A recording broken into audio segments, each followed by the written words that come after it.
You are listening to Spaceboy Universe on the PAUK radio network. 32 minutes, 21 seconds. 5-second tone followed by a 1-second pause. You are listening to Spaceboy Universe. Okay, gang, let's go.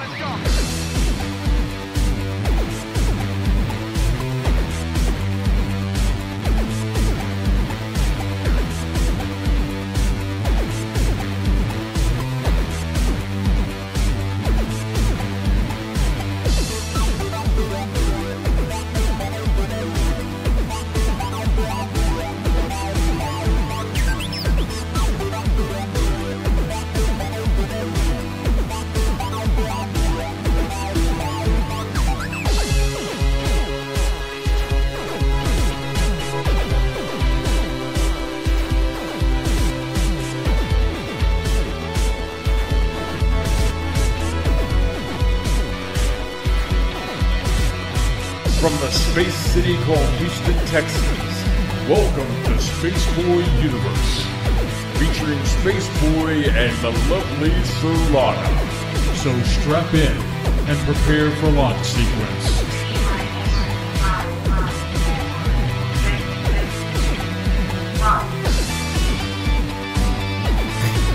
Greetings and salutations. I'm Spaceboy, and across from me is the lovely Solana, and this is Spaceboy Universe. It is November 3rd, 2018, and we're on show number 3.05. Tonight, our guest is JP from EgoTasticFunTime. Yes, JP is a YouTube star, and I hope you'll enjoy him as much as I have over the months that I've gotten to know him through his channel. As always, follow us on Twitter. That's at the SBU Universe. Follow Solana at Solana. Follow me. That's Spaceboy. That's Spaceboy Music. Of course, you know, hashtag your tweets tonight with hashtag SBU Universe and hashtag Space Cadets. In addition to Twitter, you can find us all over the social media. Just search for Spaceboy Universe. Hey, Space Cadets, you want to check out our YouTube channel. We do more than just the archive of shows there. There is video content from SB Music, video interviews, 2-Bit Gamers, and so much more. Hit that subscribe button, click that bell to be notified when new content is available. And hey, can't catch a show live? No problemo. Take the SBU on the go with you via Spreaker, SoundCloud, iTunes, iHeartMedia, and Spotify, because, man, we love to broadcast. On that magical note, let me bring in the woman who keeps me in check, that always tells me, careful, Icarus. The lovely Solana. How are you tonight, Solana? I was just wondering if you were spaced out over there. I was literally spaced out. It's like I'm used to you coming in on a certain beat on that song, and I don't know if you do that on purpose. Wait, the 4, 3, 2, 1, it's like it's like contact. You know, the ship is going into orbit, and excuse me. I'm going to blame it on K28 because I was looking through Facebook, and he's been posting photos of meals or dinners. I don't know if he's been eating these or he found these on the internet to my wall, and I'm like, what is he trying to say? He's having better food experiences than I am, which I'm sure he is because we don't get out much, but I don't know what these mystery photos are for. Oh my God, the tortellini soup was a disaster, Bob. I forgot to buy the tortellini. Can you believe that? Can you believe that? And see, Bob, I just want to point out, Bob... So be too soon to try it again. Well, Bob joined me on my fireside chat this past Wednesday. A new thing that I've started doing. That's why I wasn't there. Kind of a mix of music and talking and chatting with people in the chat room. And so, Bob, thanks for stopping by, and I appreciate it. And there will probably be another one this coming Wednesday at 7 p.m. I'll try to participate. And, yeah, that'd be nice, and get you involved in the chat room. Well, I was cooking tortellini soup without tortellini and screwing that up, and that took up all my time. I walked out of the room, and she said, you know what? I forgot tortellini. I didn't buy tortellini. I was shocked, because, I mean, everything was ready. Because you put the tortellini in last. You get all the ingredients, soup, you get it boiling, bubbling, get it hot, and then you only have to have the tortellini in there 7 minutes, and you take it off the fire. I was psyched up to have tortellini that night too. I was like all thinking about it, and so. But maybe next time. Well, is it too soon for a do-over this week, or no? If it's one less meal that you don't have to like. There's two. Why do I have to think of any meals and blah blah blah and So it's just challenging to cook because our oven is still broken. Well, we just need to pull it out and put that element in. Sure. Yeah. You make it sound so simple. Well, according to the instructions I've seen, all we need to do is move the oven out and then put that, because we've got the part. It's just a matter of hooking the part up.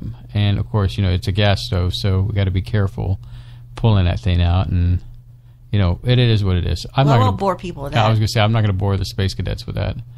So, yes, I posted a goofy picture of me before the show.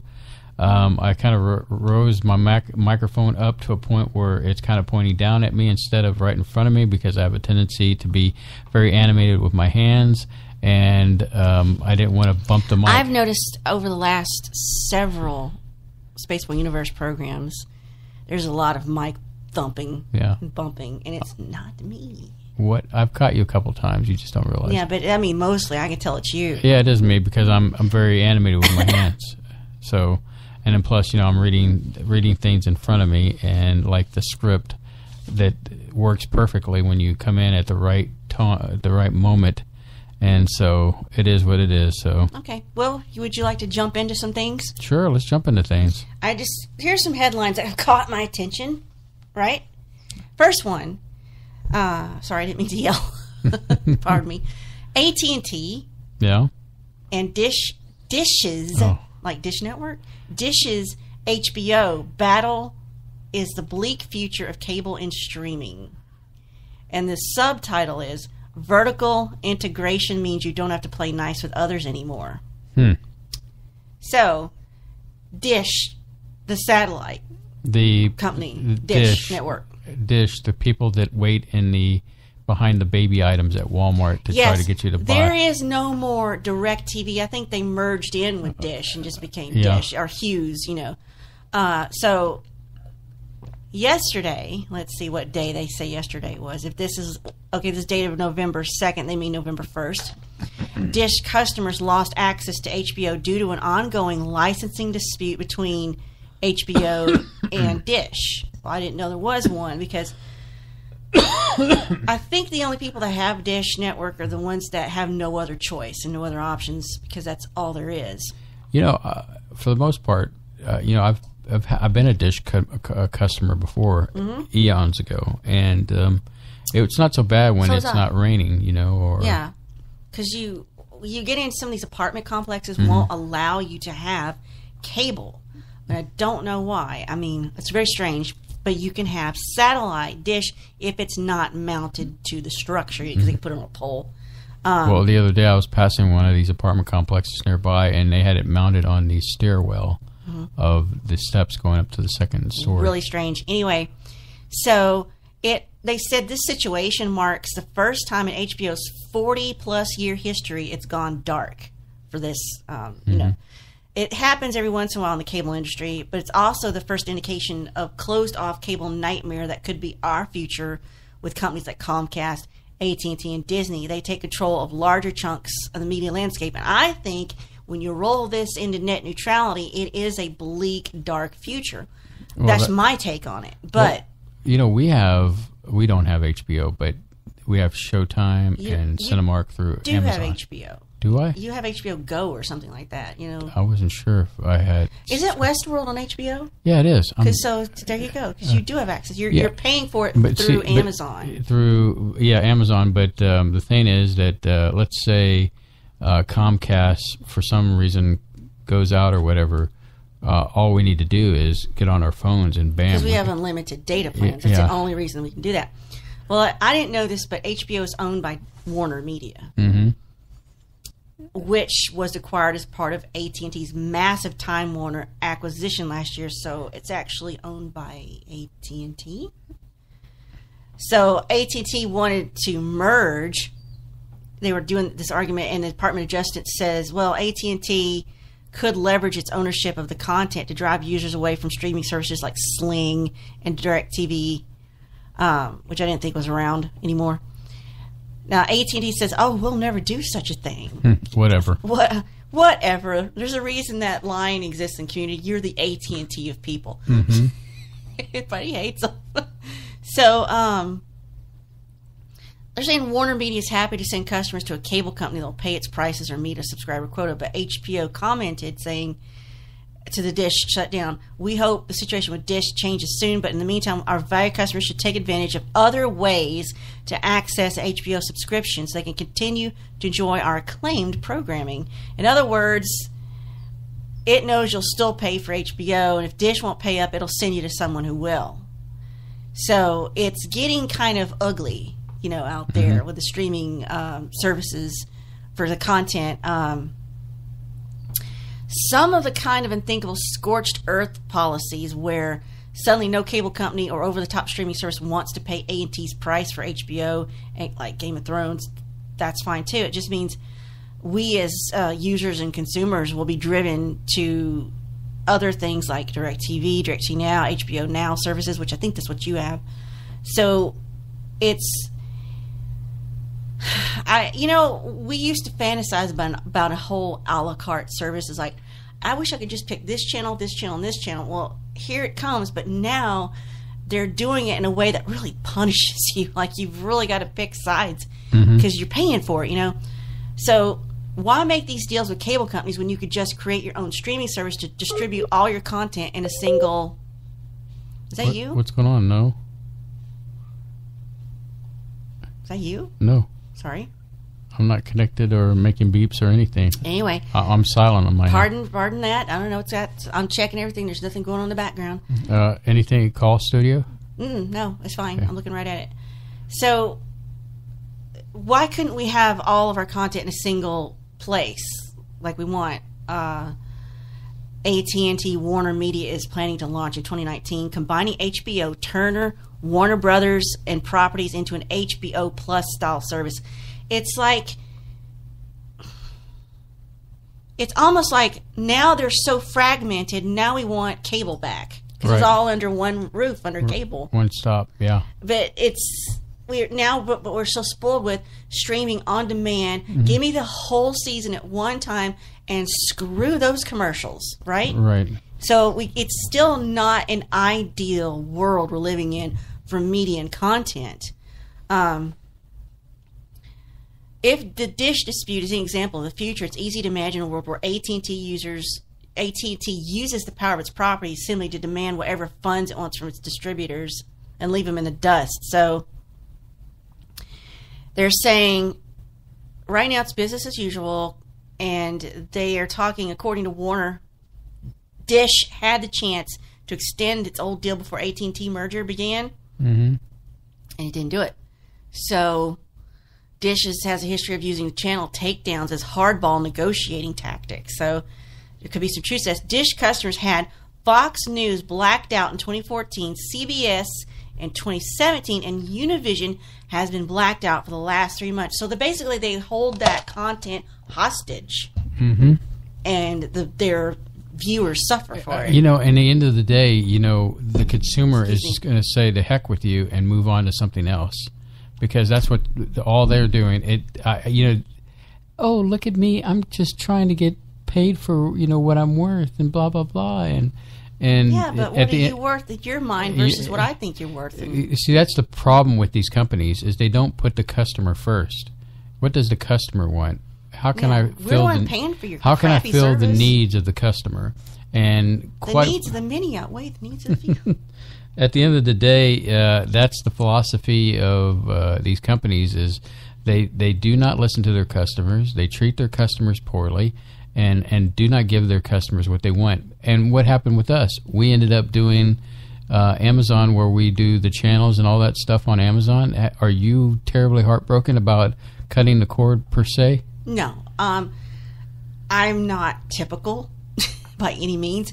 I've always been like, when Amazon introduced Kindle and ebooks and Kindle Unlimited, I'm like, I don't even need TV.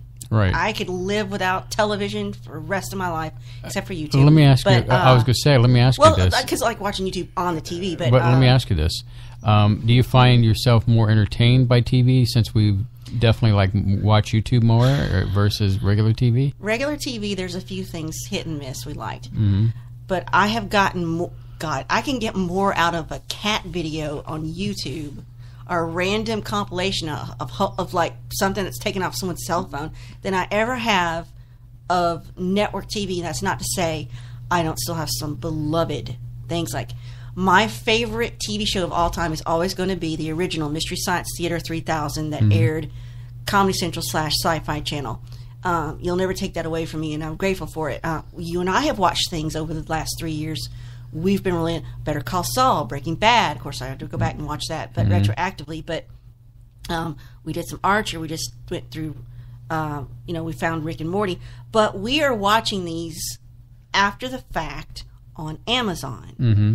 Sure, it's networked TV, but it's showing up on Amazon. And I have gotten great satisfaction out of some things on Netflix, like Stranger Things. Mm-hmm. That I haven't seen anything that entertaining in a while. And that's not network. That's just, streaming content service now. Right.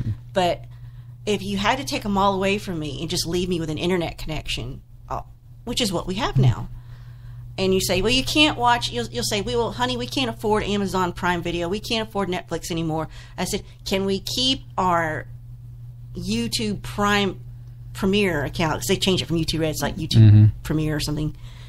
And if you could tell me yes, I'll make it, as long as I have my Kindle access and YouTube access. Well, I'll make it. This is a great show tonight because, as Speaking of YouTube, we have JP of EgoTasticFunTime, a YouTube star in his own right, very funny gentleman who talks about the Orville and other nerdy stuff that you've heard on this channel.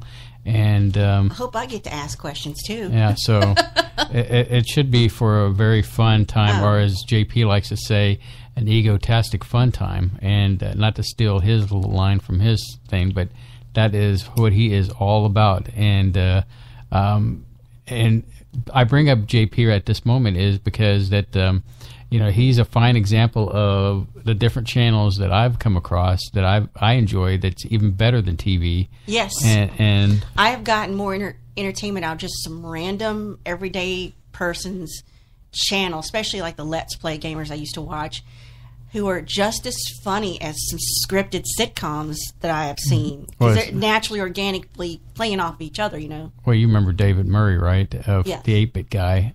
We brought him on the show, and a very entertaining gentleman. And I like him for his tech savviness, and he has a great show. But just another example of, you wouldn't see anything like that on regular TV. And that's what I like about YouTube. Not unless it was tech TV, but they killed that pretty good. But there's a little something for everyone on YouTube,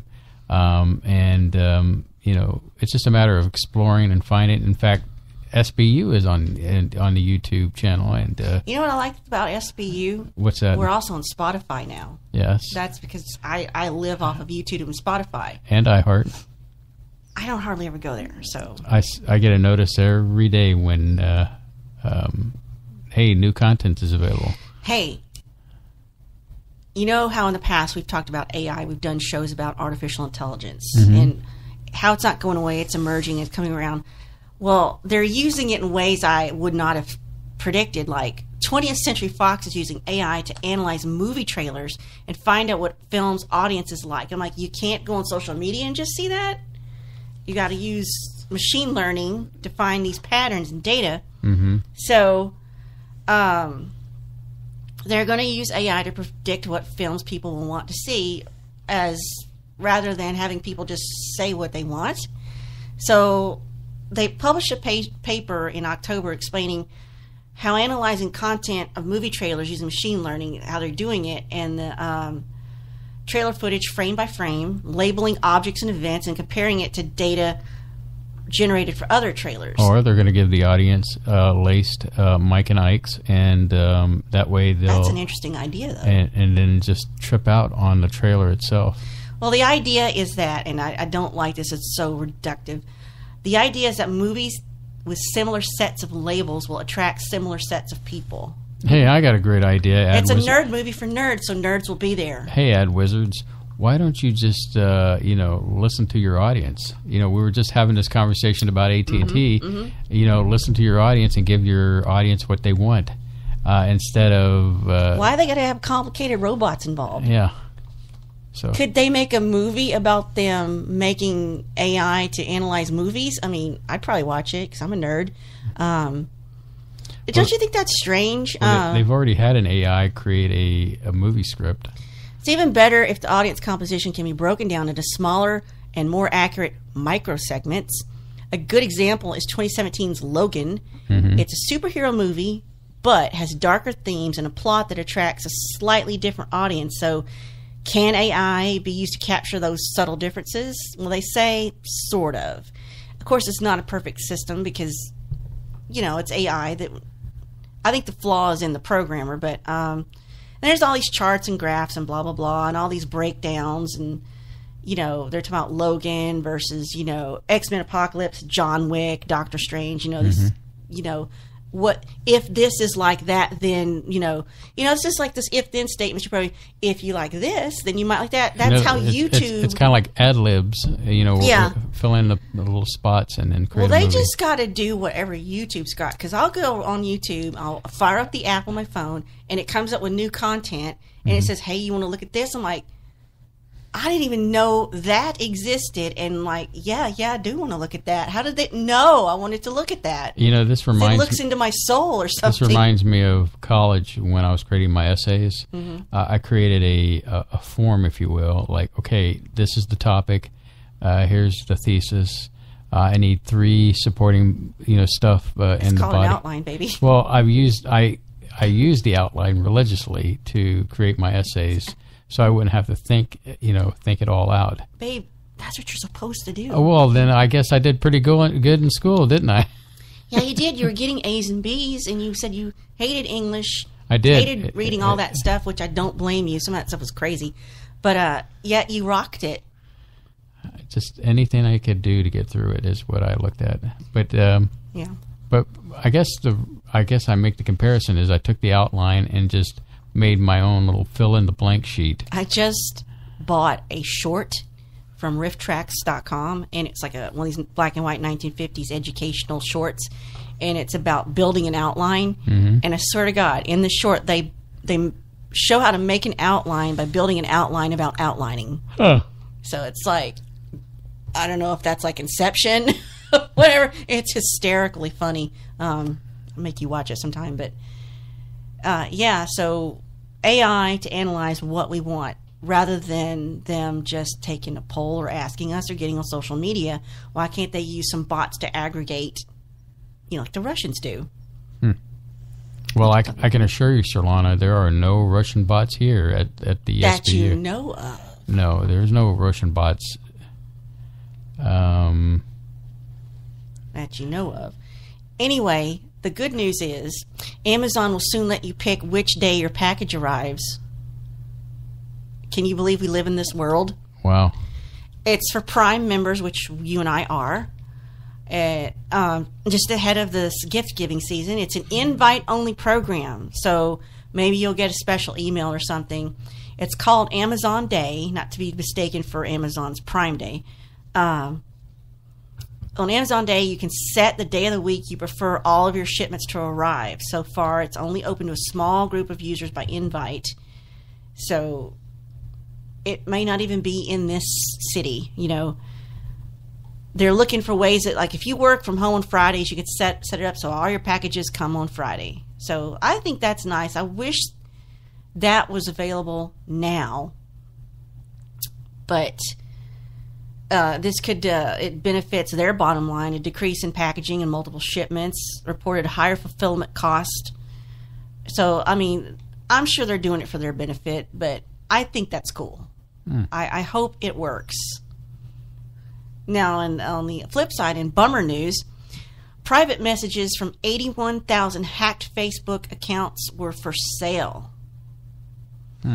According to the BBC, this is the private messages you send. Yeah. So this got hacked, and they sold it to whoever, It's just, they first found this out in September after one of the hackers advertised stolen data on a forum. Messages were obtained after users downloaded a malicious browser extension, then scraped the information from their accounts. So I guess it depends what you're saying or sharing in your private messages. I don't think, hopefully you out there know not to share your credit card info or your social security, or, don't get too specific about where you've been, where you're going, what you've been doing, as far as your locations, I use Messenger to send mind-numbingly weird questions to my friend. That's all I use it for. Or just because I want to tell somebody something that I don't feel like everybody else in the world needs to read, and it's not just anything, super private, but I just feel like no one else would be interested in what I'm saying, so I'm just going to say this directly to this one person. But these hackers sold access to this information for 10 cents per account.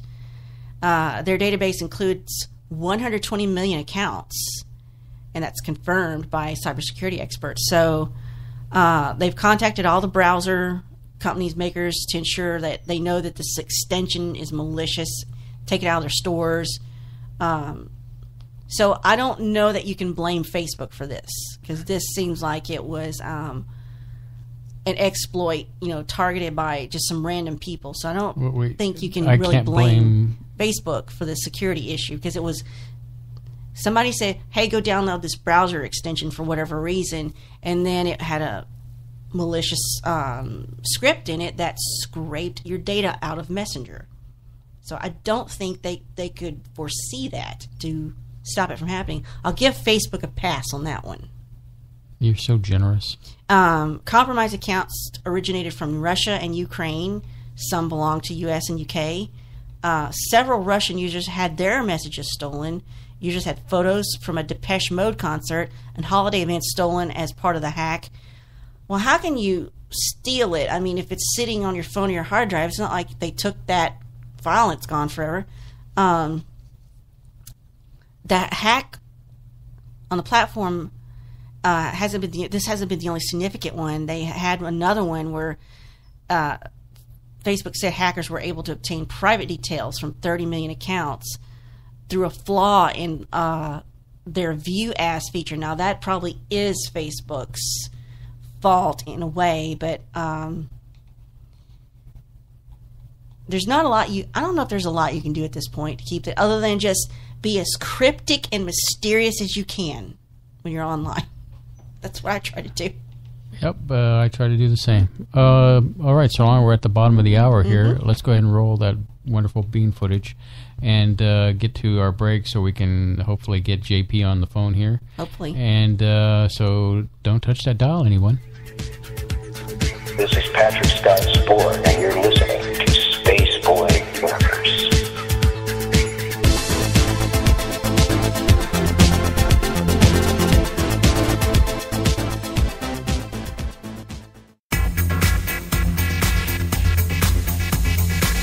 You are listening to Spaceboy Universe on the SBU network. Explore the universe with Spaceboy and Sir Lotta. This is author Gordon Root. You are listening to the Space Boy Universe. This is K28, and I'm listening to Space Boy Universe. Hi, y'all. This is Lori calling from Texas, and I love listening to Space Boy Universe. Hey, this is Dave Cruz, host of Beyond the Strange, and you're listening to Space Boy Universe. This is Wendy. I'm listening to Space Boy Universe. Hey, y'all. This is Lorelai DeLille. I listen to Space Boy Universe. Don't you? Tell your mom and them I said hi.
You are listening to Space Boy Universe. Here are your hosts, Space Boy and Sir Ronnie.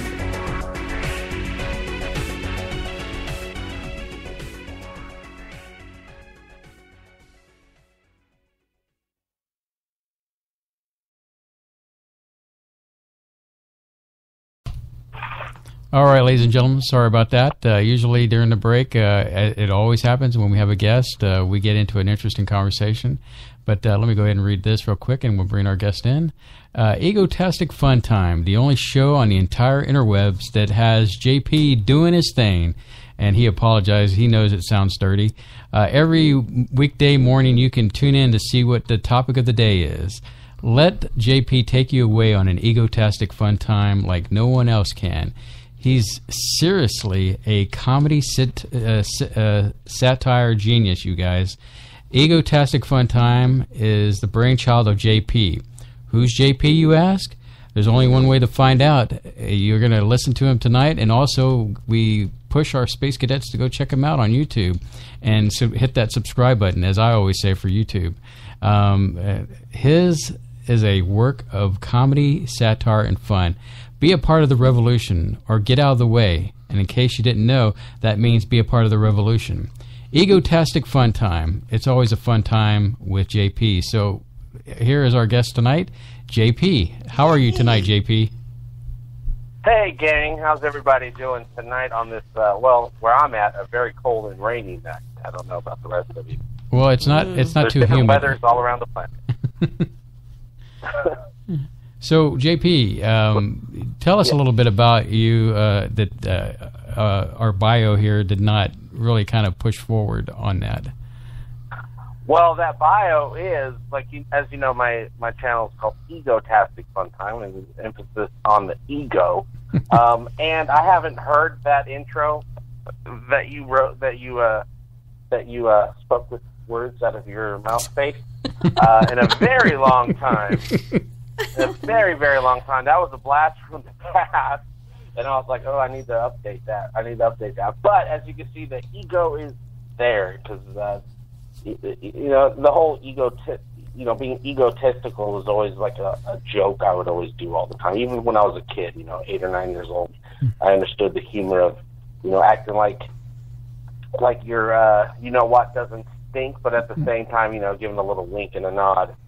And so I wanted my show to be egotistical, but in a fun way, we're all in on the joke. I wanted it to be fantastic, therefore I got EgoTastic, and I wanted it to be a fun time. So that's what we're doing.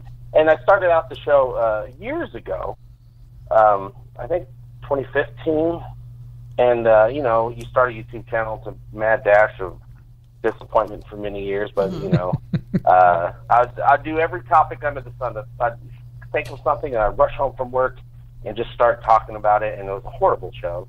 And then eventually, because I made so many episodes, I kind of figured out my format, and then I went to writing my stuff ahead of time, which was a big improvement. And then 1 year ago, 1 year and 1 month ago, the Orville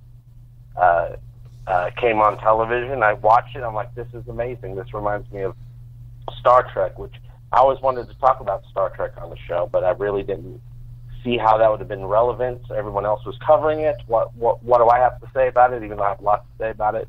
No one's going to watch it. And then so I started talking about the Orville because it reminded me of Star Trek, and people started watching my show. And so now, 1 year later, 1 year and 1 month later, I am the Orville guy. Well, you definitely are. I know that. I know that me personally, it was like, there wasn't really much out there as far as the Orville was concerned, and I stumbled across your channel, and it just got me laughing, left and right with the different skits and that you do, and then of course most recently when I was talking to you about Les Moonves. Thank you, dear. He's going to say Les Moonbutt if I don't correct him. Yeah, so that's my a twist on that. But I always want to say Les Moonbest. I guess I don't know why. That doesn't mean anything. It's just what comes to my brain. But yeah, your channel was like a diamond in the rough, and it has kept me laughing in stitches, and I have to be careful when I'm drinking something because I will do a spit take if the comedy's good. So and you're definitely entertaining. So well, thank you very much. And it's very nice to hear that because even though my show is supposed to be egotastic, every episode I've ever done I've hated until I finally finish it, and I'm like, it's not so bad, and then I air it, and luckily people seem to like it. People are very kind, and they say nice things about me most of the time. You know how the internet is. Oh yeah. 95% of everybody seems to be enjoying my stuff, so it really motivates me to keep doing it more, and makes me feel better. Makes me feel egotastic. Do you have those trolls that are over the top? Oh yeah. I mean, I got trolls, but really, that's when I used to do other material, other topics. Well, I still do other topics sometimes. Now I'm very much into Star Trek. With the Orville, I was able to jump and really bring Star Trek content on my channel as well, and people are coming to me for Star Trek stuff, which is what I really wanted in the first place. But of course, Orville will always be number one. It's always going to, if two things come out, one is Star Trek and one is Orville, they come out at the same time, Orville's getting the attention first. Right. But I get the trolls. I even came up with a character on my show that pops up every once in a while. Yes. Called Angry Nerd Troll. and I specifically came up with that character because of the trolls, because I read a lot of the comments that come in. I can't keep up with all of them, but I do, every day throughout the day, I try to take out some time and read comments and respond to people, and we'll have conversations, stuff like that. But yeah, they're always laced in there. But really, compared to other channels I see, it's much fewer and far between with the angry comments. I'm sure some people you're not going to be able to please. Even if they like your stuff, they're angry about something. Right, you forgot this, or you didn't do that, or it's actually spelled this way, or I get that a lot. I'll mispronounce stuff on purpose a lot of the times. It's just part of the character, right? Because kind of the JP character, a lot of people don't realize, is I try to, there's the egotastic thing, the fun thing, trying to be positive, even sometimes when I'm being negative, I try to put a positive slant on it, or at least a funny slant on it. But people don't realize that I'm also trying to do like I try to put, an ignorance to the JP character, where he'll just get stuff wrong. You get stuff wrong all the time. The way something's pronounced, or the facts. And, hopefully if I do my job right, people can tell that the facts I got wrong on purpose. Right. Well, I do know that compared to a lot of other channels that I watch, yours is very uplifting in a sense. It's funny, it's entertaining. I get the satire, and it doesn't go wasted on me in the sense that when I'm watching it, I'm not expecting somebody rabbit about whatever particular subject matter like Star Wars, and I do cover Star Wars every once in a while. The comments are very different on those videos. Yeah, I have Star Wars fatigue right now because of me. Because of you, Yeah, because of all the different channels I watch. Some kind of PTSD niche that I have with Star Wars. Yeah, I actually specifically covered. It's been a while. I don't remember when. It's been a while. I did a whole video about Star Wars fatigue. I think it was when Solo came out. Yeah. Because their numbers weren't what everyone, what the studios were hoping, even though I enjoyed the movie. Yeah. I agree with you on that. And I thought I was going to have to get counseling, professional counseling for Spaceboy here. It's like I got to find you a forum so you can get this out, Which usually when I go off on Star Wars, it's always from a marketing and a merchandising, standpoint, where I'm like, every time I go anywhere, if I go buy Band-Aids at CVS, there's gonna be some Star Wars in every aisle. Star Wars Band-Aids, Star Wars cereal, Star Wars, pantyhose. It's just nonstop. My entire life. There's more Star Wars merchandise and and third-party content than there actually is film and television and movie content for the franchise. I think in reality I've reached a point with the saturation, with the anger that's out there with a lot of Star Wars people, that I'm trying to push away from it. It's like it's getting toxic. It is toxic because very toxic. Because I could just look at Sirlana and she's like, don't even go there. Don't. I could see the Star Wars in your eyes, And well, when we get in our living room and we bring up YouTube and we're logged in, and all his accounts, of course, you're one of them, the subscriptions that come up. But the majority of them are all Star Wars upset content, is what I call people commenting and being upset. That's the only type of content there is anymore. Right. Yeah. Star Wars. Well, and it's getting that way for Star Trek now. Yes. Yeah, it is getting a little bit. This is a Trek household. Spaceboy and I were married at the Star Trek experience. We had our... I love the Star Trek experience. We had our 12th anniversary just a few days ago on October 30th, but we were married there. We had a female Klingon at the ceremony. And a Picard lookalike. A Picard lookalike married us, and we got to run around the whole recreated bridge of 1701D. And we talked about that last Saturday night on our program, how we met, and I really think the only reason he married me is because I agreed to do it at the Trek experience. I think the marriage is probably garbage, but the wedding was kick butt. Yeah, well, you have a better story than most people. Yes. Like, what did you do for your wedding? Oh, the same thing as everyone else. Klingons. You guys are different. Yeah, you guys are. I'd love. First off, congratulations. Thank you, JP. living long and prospering together. And God, I love the Star Trek experience. I used to go all the time back in the height, which was probably 12, 11 years ago. This was 2006. And I went on the how they had the ride, not really a ride, but the experience. Right. I went on that a bunch of times, and that was amazing. And then of course, Quark's Bar. We ate there. Yeah, remember all the puns on the menu? Mm-hmm. Like that they had great. the fake Picard and the Warp Core. Warp Core Breach. Yeah. Warp Core Breach, and they had Warp Core Breach, and then they had the Borg sphere, which was basically a different flavor of Warp Core Breach. It just had, I don't know, it had dry ice in it and the screen. Right. My favorite was the 4D Borg experience, because that technology of the 4D was still better than any 3D thing in a movie theater IMAX that I've seen. I mean, I really felt that there was a thing flying toward my eyeball to get me. Well, I really felt like there was something poking me in the rear end. There was something poking you in the rear end. Yeah, they had the seats all set up, yeah. They have those seats set up to poke you at one point. And they don't tell you that ahead of time either.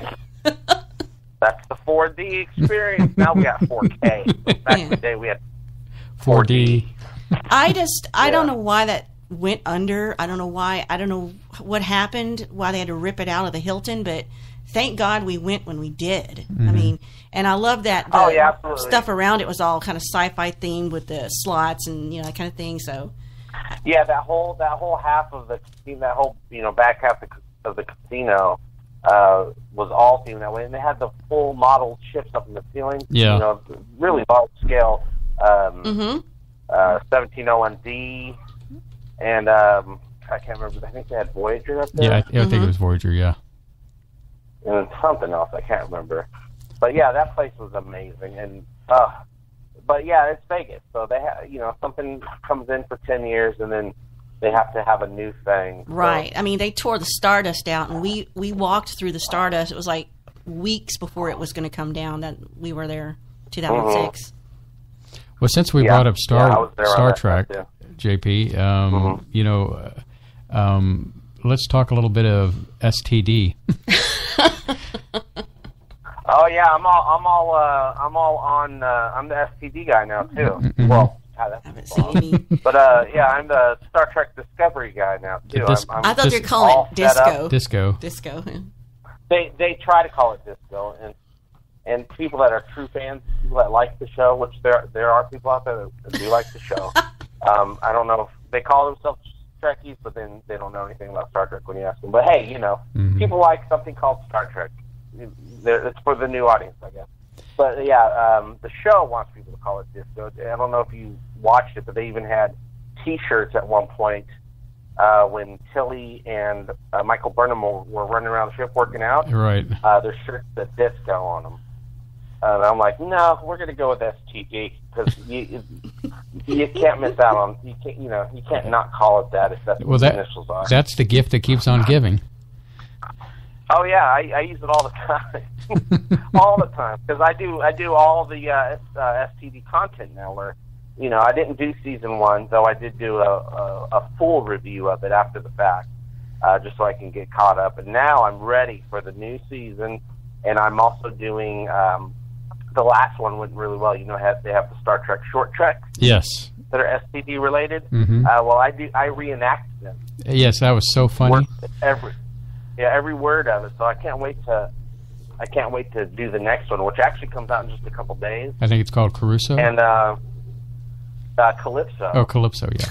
And yeah, Calypso, which refers, I'm sure they're using it in the same reference as Greek history or Greek mythology. Mm-hmm. Calypso was a nymph that held Odysseus on an island for like 6 or 7 years, something like that. Right. And so I'm sure that the AI that Crash, the new character that we're being introduced to, is named Crash, and he's being looks like he's being held captive by an AI. I'm assuming the AI is named Calypso. And this actually, I have to say, this Star Trek short trek really intrigues me. It looks like it could be good because it's not bogged down by all of season 1 of STD, all the problems that came from that. This is a new guy. He doesn't even know anything about Discovery yet. Mm-hmm. He's going to be on his own. He can't do any cannon busting. I like the actor, Aldous Hodge, so I think this can go really well. Are you a fan of Tilly? But then I'm a fan of Tilly, but there are limits. I'm a fan of Tilly not only because I'm a red-blooded man, but and she's a redhead. But no, I like Tilly because she's the only character on the show, at least as far as season 1 goes. I think they're going to be fixing that in the next season. Who kind of acts like a human. Everyone else is, angry and mad, dramatic and angry, and there's drama between them and every other member of the crew, which is anti-Star Trek. That's one thing Gene Roddenberry specifically that is not going to happen on Star Trek shows, that the crew has problems with each other. Of course, they're going to, every once in a while disagree on stuff, but they're not going to have all this animosity and all that drama. The drama will come from the situations they get in. But anyway, Tilly is the closest thing to someone that acts human, and she's relatable, though they went too far with her character, and she's got it turned up to 11, and she needs to really bring it down to an 8, and the rest of the show needs to bring up their humanity up from a 2, to maybe a 6 or 7. Yeah, I agree with you. They need to meet somewhere in the middle. I like Tilly. I didn't really care for her short trek, but it wasn't her fault.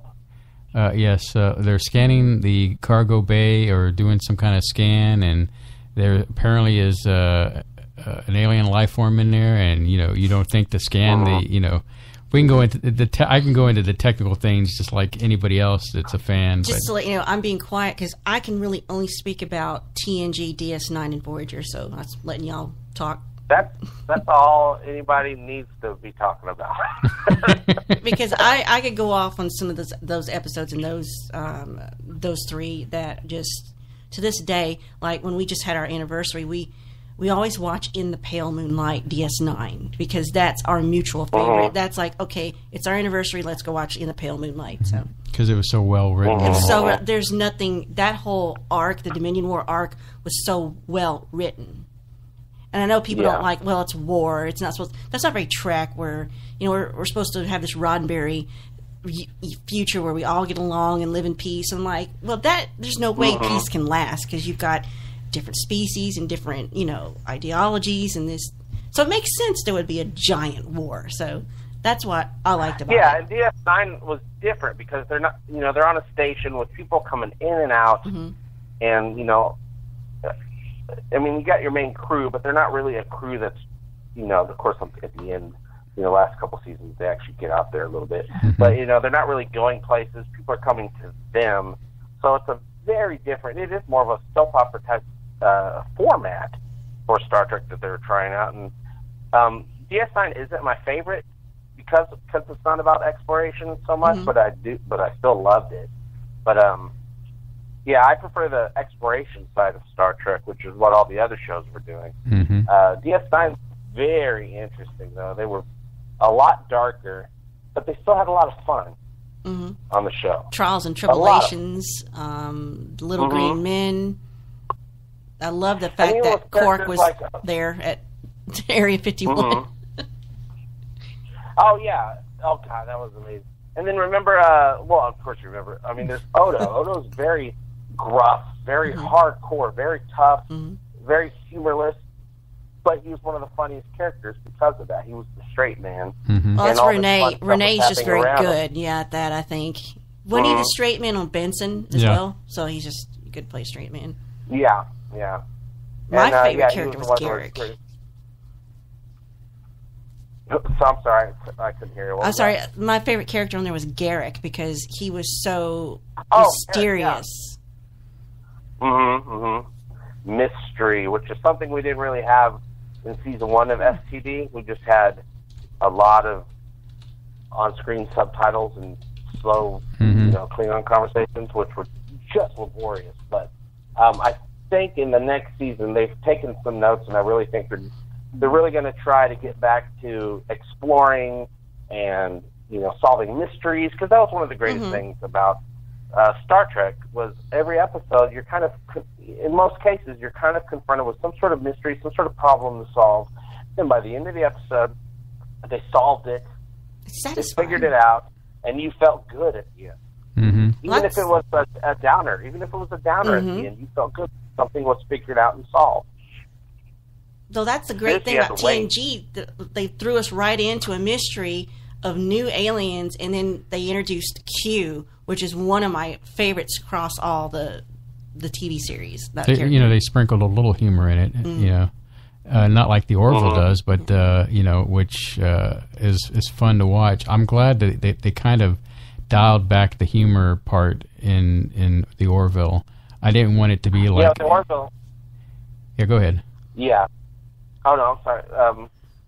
To speak to your point, the second half of the season of the Orville, they really upped the sci-fi, and they really started figuring out how to make the comedy still be there, but not be forced. Like, things were funny. They were finding comedy in the situations, as opposed to they write an episode and then everyone sits down and figures out where they can cram jokes into it, which is probably more what the first half of the season was. And next season, they're even doubling down. They're going even further up with the sci-fi and dialing down the humor. But, of course, there's going to be tons of humor just because these characters, their differences are funny. Well, just the little bit I've seen has been pretty humorous. Just a little, because he'll watch it, and I have to be in the same room sometime, and I'll catch some of it. Forcing her to try to watch it. That's how I got her hooked into, what was it? I got seduced into Breaking Bad that way. Yes, exactly. Yeah. So. Oh, yeah. we could do a whole episode on Breaking Bad. Yeah, we could. And Better Call Saul. Yeah. Oh, yeah. I have. Well, don't talk about the new season. I still haven't started that one.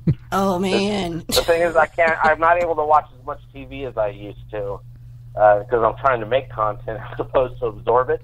But I really miss absorbing content.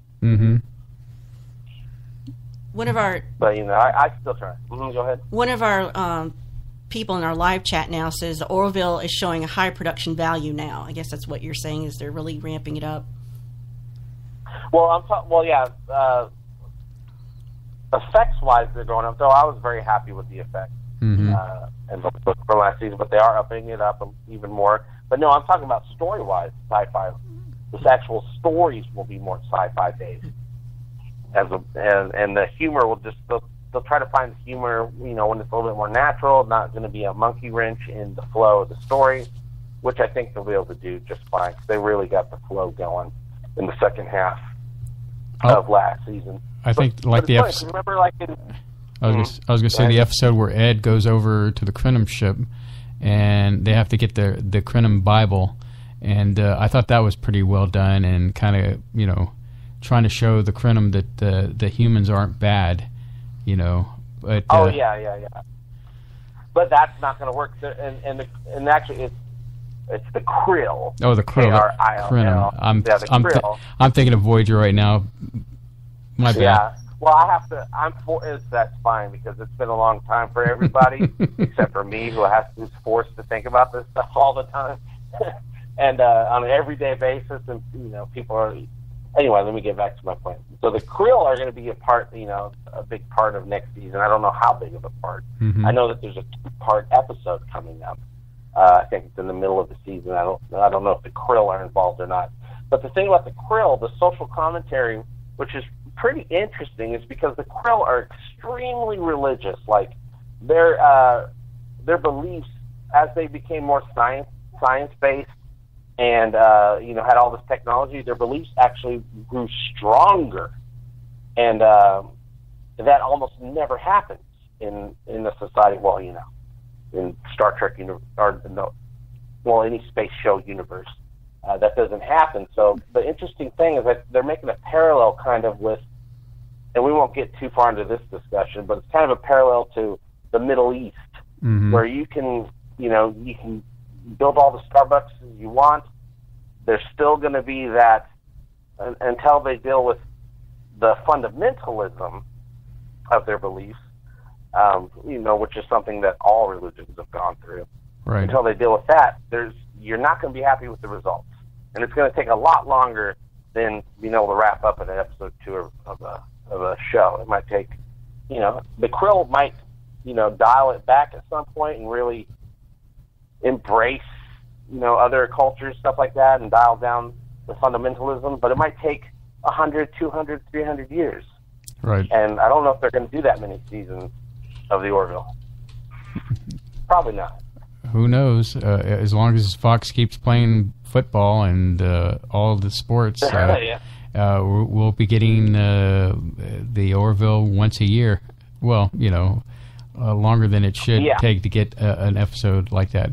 All right, JP, we're at the bottom of the hour. Stand by. We're going to roll our thing here, and then we'll come back and we'll talk some more here. Sounds great.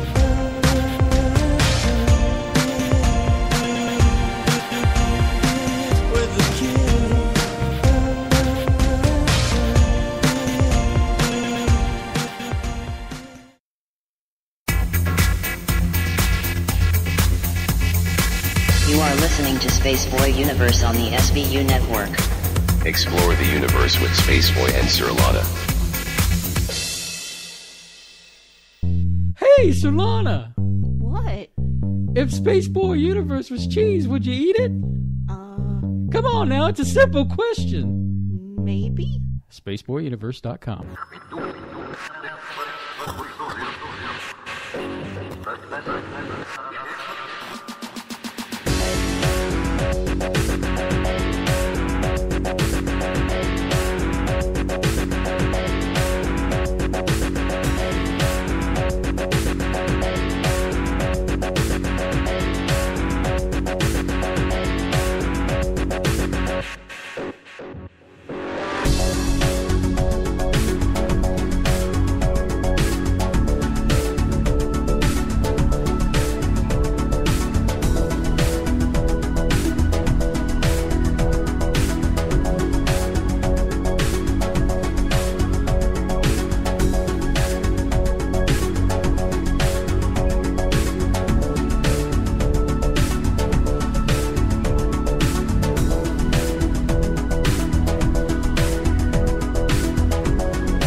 You are listening to Space Boy University. Here are your hosts, Space Boy and Sir Ron.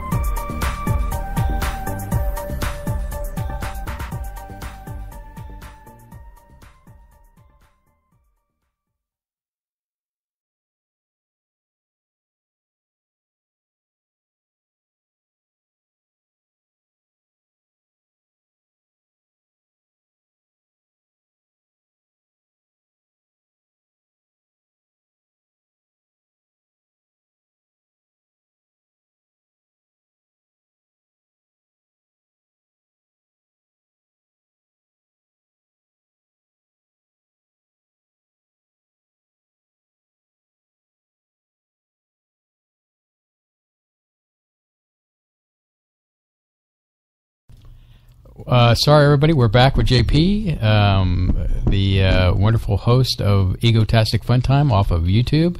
And as always, we get into these conversations when we're off air and lose track of time, and we apologize. We should be giving all this to the Space Cadets. So it's a nerd fest. We can't help ourselves. It is a nerd fest.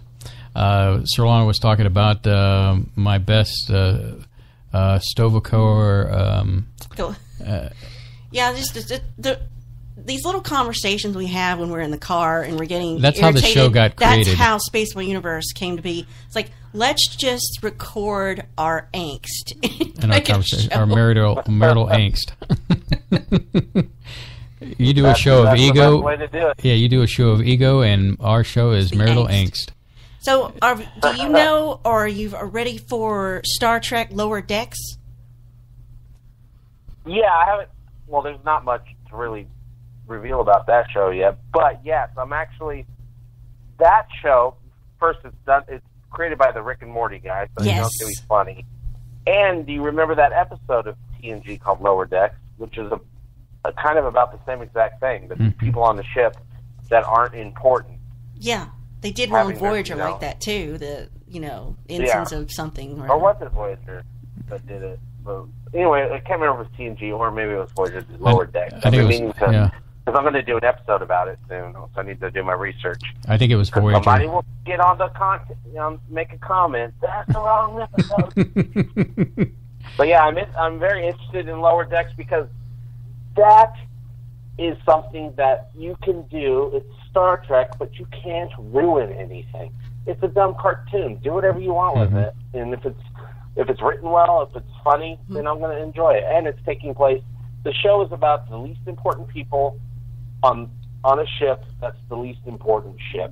People that put in the little cartridge in the replicator and so that it can make a banana, something like that. You can't mess with canon that way either. So yeah, you can do whatever you want. It'll probably be very.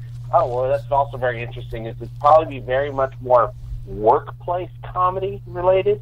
But in the Star Trek universe, which is basically what the Orville is. It's a workplace comedy that takes place in space. Right. So that's interesting. So, which actually the episode I'm working on tomorrow for my show is what is the new Star Trek, basically Star Trek Discovery, because that's basically all we have right now as far as new Star Trek goes. What are they taking and stealing from the Orville to try to improve their show? So right. Be listing all the things I can find, which I have a few, but I haven't really gotten into it yet. I've been so busy this week making content. I have been noticing that STD is trying to be more Orville-like. I can't think of but I mean it's one of those feelings, when you put on a warm sweater, or it's like hey, there's something familiar about this. What am I picking? What vibe am I getting here? And definitely Orville. It's like Times Arrow. Yeah, exactly. Well, and here's the thing, and it's very interesting. We are in a paradox with this situation because the Orville wants to be Star Trek. And, they want to fill that void. And I love the way they're doing it because not only do they have a show that feels like Star Trek, but it is its own thing. They're doing their own thing as well. They got their own spin on it, which is great. But anyway, the Orville is an homage to legit Star Trek. Star Trek Discovery came on the scene, and they're like, we're going to do everything different. And they did. And all the people that are huge Star Trek fans that tuned in for Star Trek Discovery, because it has the word Star Trek in the title, said, oh, this sucks. Hey, what's this Orville show? Hey, this feels like the Star Trek that I love, loved my whole life. So everybody all the Star Trek fans went over to the Orville, and they're trashing STD. So now STD is like, oh, we need to be more like the Orville, which in turn is trying to be like Star Trek in the first place. So by them trying to be like the Orville, they will in turn become more like Star Trek. So it's a huge paradox. It's funny to get my mind wrapped around that, but yeah, it's funny how these things kind of seem to work out in the end. So, Yeah, and here's the thing: is STD is I consider it an experiment. Mm-hmm. They failed last season. Though if it wasn't called Star Trek, I could be into it. Mm-hmm. If it wasn't under the moniker of under the umbrella of Star Trek, because it's not living up to the ideals. But there's cool stuff going on, except for but even if it wasn't Star Trek, it does have its flaws.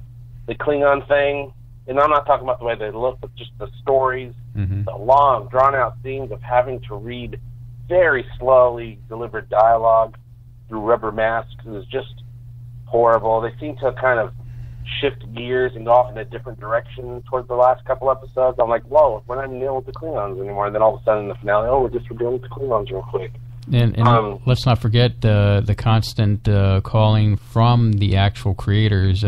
Well, you're just a man, baby, and you just need to grow up and get out of your mom's basement and blah, blah, blah. And, well, I hate to tell you this. I get that all the time. I'm 49 years old, and I'm just commenting on what I see based upon what I've seen before. And, I've watched a lot of Trek, and this is not the way Trek should be.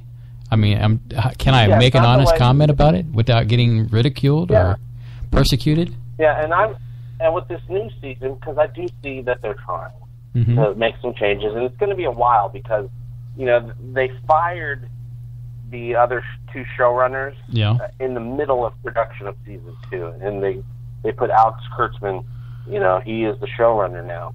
But we're not really going to see his real effect on the show until the second half of the season, and they're going to have to dig their way out of all the drama with the previous showrunners, which were fired because apparently they were horrible to the writers. Right. A lot of abuse, stuff like that, which isn't going to make the writers write well, as you can see with season 1. Mm-hmm. And so I'm going to give Kurtzman a little bit of leeway for this season because he's trying to dig the whole thing out of a very deep hole. And he claims, of course, this is something all showrunners and producers and actors say about their content, that it's going to be amazing by the end. He claims that by the end of season 2, everything in Star Trek Discovery is going to line up with the Star Trek canon that we are familiar with. The Prime Universe? I don't know how he's going to do it, but we're going to see. Because it could just be all BS, that's just things people say. But I'm really going to judge them if and when we get season 3 of Star Trek Discovery.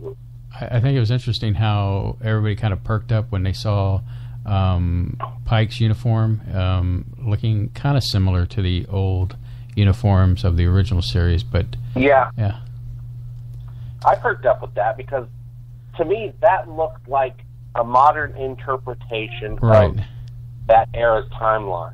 But of course, he takes that thing off and puts on a Discovery uniform pretty quick trailer. I'm like, no, it should be the other way around. Get everybody wearing that uniform because at least it kind of feels like Star Trek.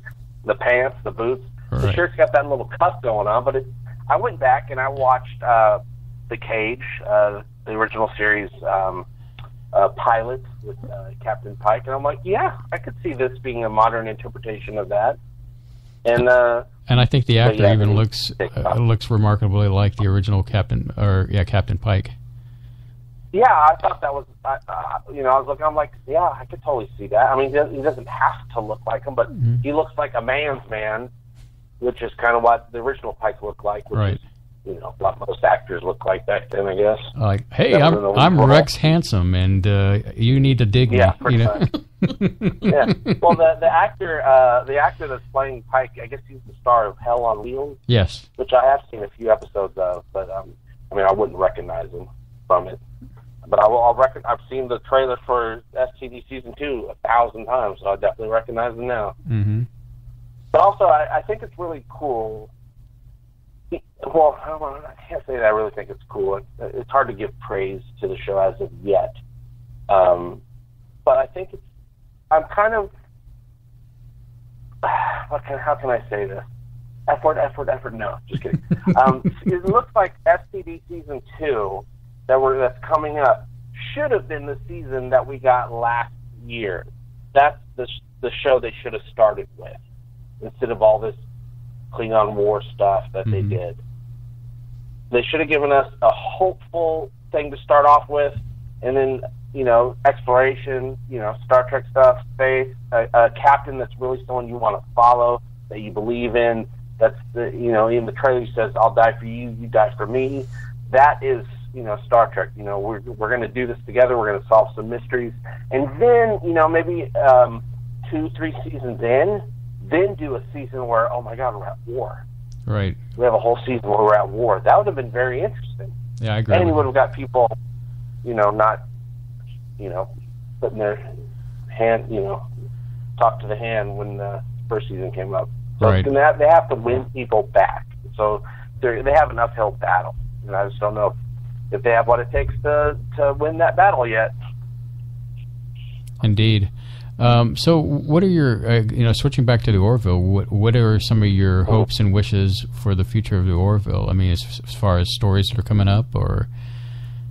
Well, luckily, I don't even have to have any hopes or wishes, because everything that I know about the next season seems to really fulfill anything that I would want. They're going to go much deeper into all the characters, backstories. We're going to learn about, the bridge crew, their hopes, their dreams, where they came from, family life, stuff like that, what they do in their off time, what they're passionate about, that doesn't involve, doing their job, 9 to 5, working in the spaceship type thing. Which is something they allude to a lot. What I was glad to hear was that Ed and Kelly, they're not going to try to force them to get back together again. They're going to keep them separated, but which I think is a great idea. And that's also, we'll stay on the Orville topic, but that's also something they're learning in STD. They're not going to do any of this, what's that character's name? What's Ash? Ash and Michael Burnham had a relationship. They're not going to do any of that stuff. They're not going to do Ash with that Klingon Laurel or whatever her name was. They're not going to do any relationship stuff with those characters, which I think is very smart. And that's the same with the Orville. As much as we all want Ed and Kelly to get together, save that for way down the road. Right. Just like they did with Beverly and Jean-Luc. Yeah. Yeah, just save it way down the road. We'll get there. So in the next season, we're not going to worry about the two of them, though there is going to be a rift between the two of them. I don't know if it's a romantic rift or some other, maybe they have different opinions on something. We're also going to be learning about Isaac, Isaac from the Kalon, played by the beautiful Mark Jackson. He is handsome. We're going to learn more about his people, so I'm excited about that. We're going to get a very...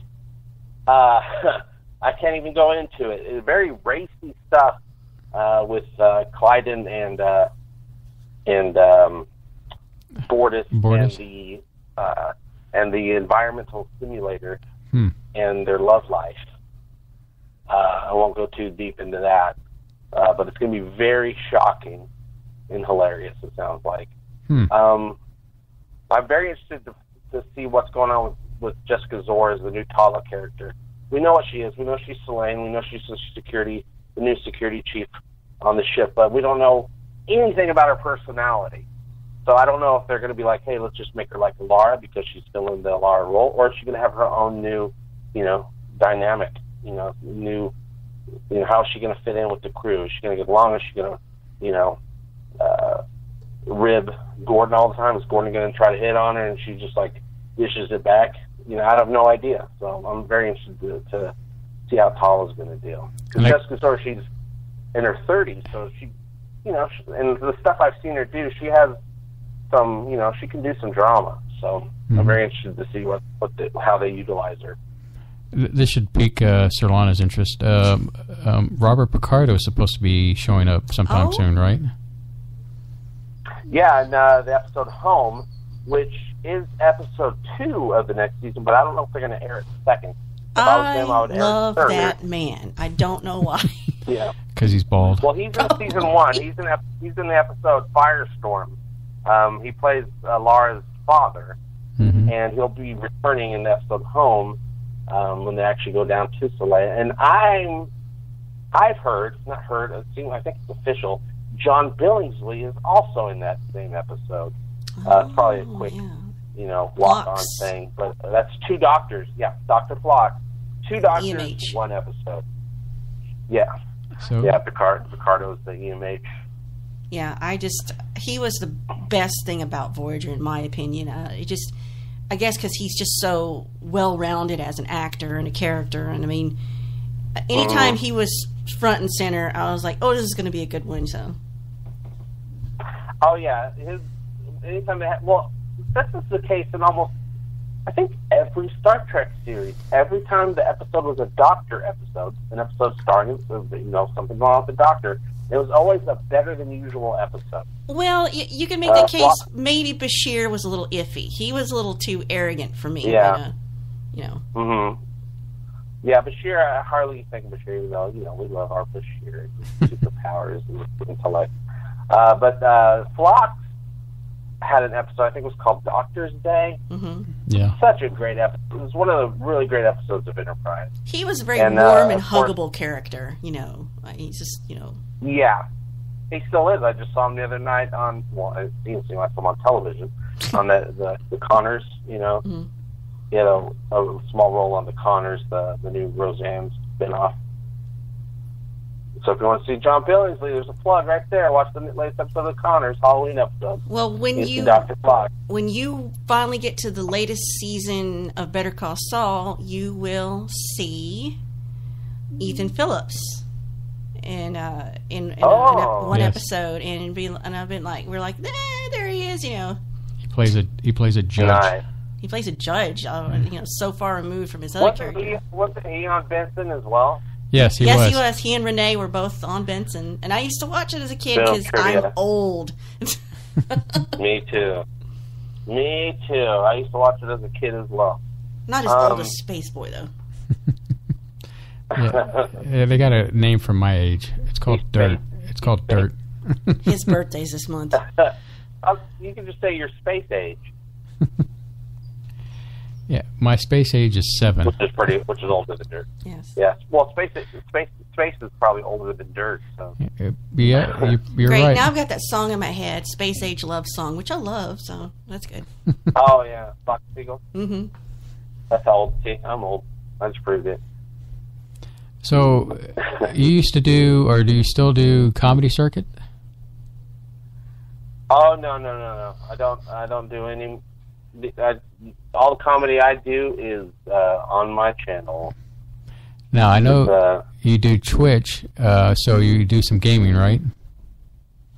Well, I do Twitch every once in a while, but here's the thing. And I do have the EgoTasticFunTime gaming channel, which I started up a week or 2 ago. Shout out to the 400 people that signed up like within a minute or 2. Thank you guys. But I had problems. I was streaming the new Red Dead Redemption game on there, but my internet wasn't getting a good stream. So I think I'm going to, just record some of my gameplay and then put up, 10-minute chunks, when something interesting happens. But that requires time. And, my time goes to the main channel first. So I'm guessing that content will be, every once in a while, a couple times a month. Because when you have a channel on the YouTubes, you've got to try to put out a couple things a week. So that's what I spend most of my time on. That's why I'm not able to watch all the television that I want to watch. I'm sure the editing process is intensive. Oh, it's incredibly intensive. And every time, and I've done this probably every 3 or 4 months, I say, I need to cut down on this editing. I need to do simpler episodes. And so I'll do an episode that has a little bit less editing, and I'm like, oh, that's nice. And then as soon as I do the very next episode, I'm right back in it. I'll take 6, 7, 8 hours to edit. You know, after I'm done filming, it takes 6, 7, 8 hours to edit an episode. And it's very hard to keep up with, I'll tell you that. But I enjoy the editing part the most. I actually dread the filming part, even though that takes the shortest amount of time. You know, I'll record an episode that takes 20, 25 minutes, and I only use 10 minutes of the footage, and I dread turning that camera on and recording. But then when I sit down, I'm ready to edit. I'm like, oh, this is going to take a long time. But then, I'm doing it, and I'm actually part of the writing process. I write the scripts, I write the ideas, I write the jokes, all that stuff. But then more stuff comes to me while I'm editing, and then I add all this stuff, and then I'm back in front of the camera. I wonder if that's why so many big YouTubers now pay editors for their own content. They do. All the big ones do, because they have to put out stuff a lot in order to make it worth it. And the editing, if there's some people that I'm so jealous of them. They're able to sit down. They might have their thoughts written out or whatever, and they're able to just talk. Mm-hmm. And, they might edit out some of the dead space, slap on the opening and the ending, and they're done. I'm so jealous of those people, but hey, more power to them. They have a skill I don't have, which is not flubbing up their line. So, more power to them. I wish I had that power, but, part of my thing that people always comment on is my editing style, all the cutaways that I do, all the pictures that I put up, the little vignettes, stuff like that. And I'll also use it for timing. Like, a joke just won't be hitting, but then if I just edit it a little bit in a certain way where the timing's a little different, then all of a sudden it becomes funny. Mm-hmm. So that's why I hate every episode I do until the very end, when I'm like, oh, that's not so bad. Well, okay, JP, we're at the bottom of the hour. Hold tight as we take this break. You're listening to Spaceboy Universe. We'll be right back after this.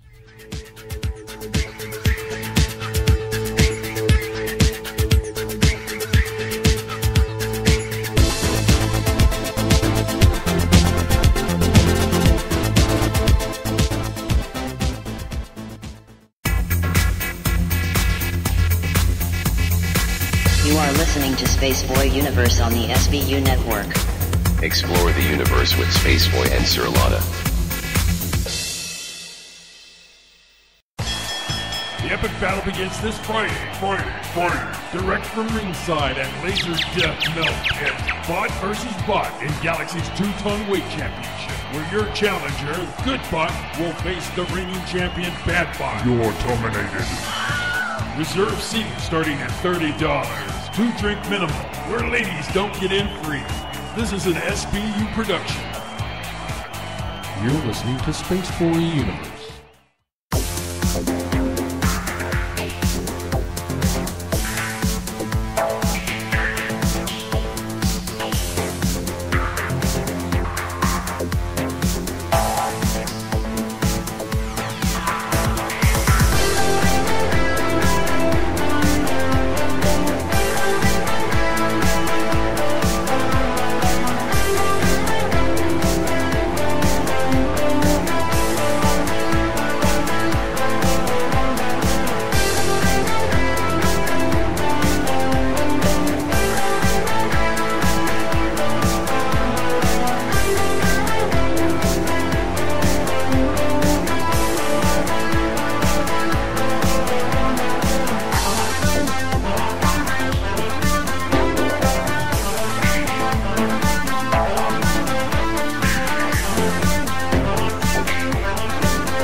are listening to Spaceboy Universe.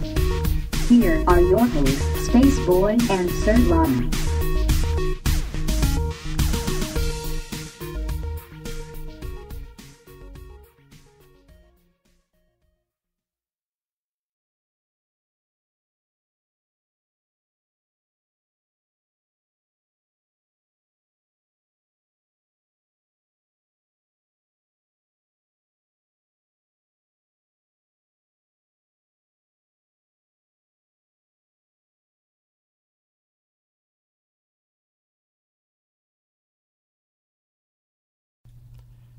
Welcome back, everyone, to Spaceboy Universe. I'm your lovable Spaceboy talking to JP, who wants you to love him as well. So, JP, where did we leave off here?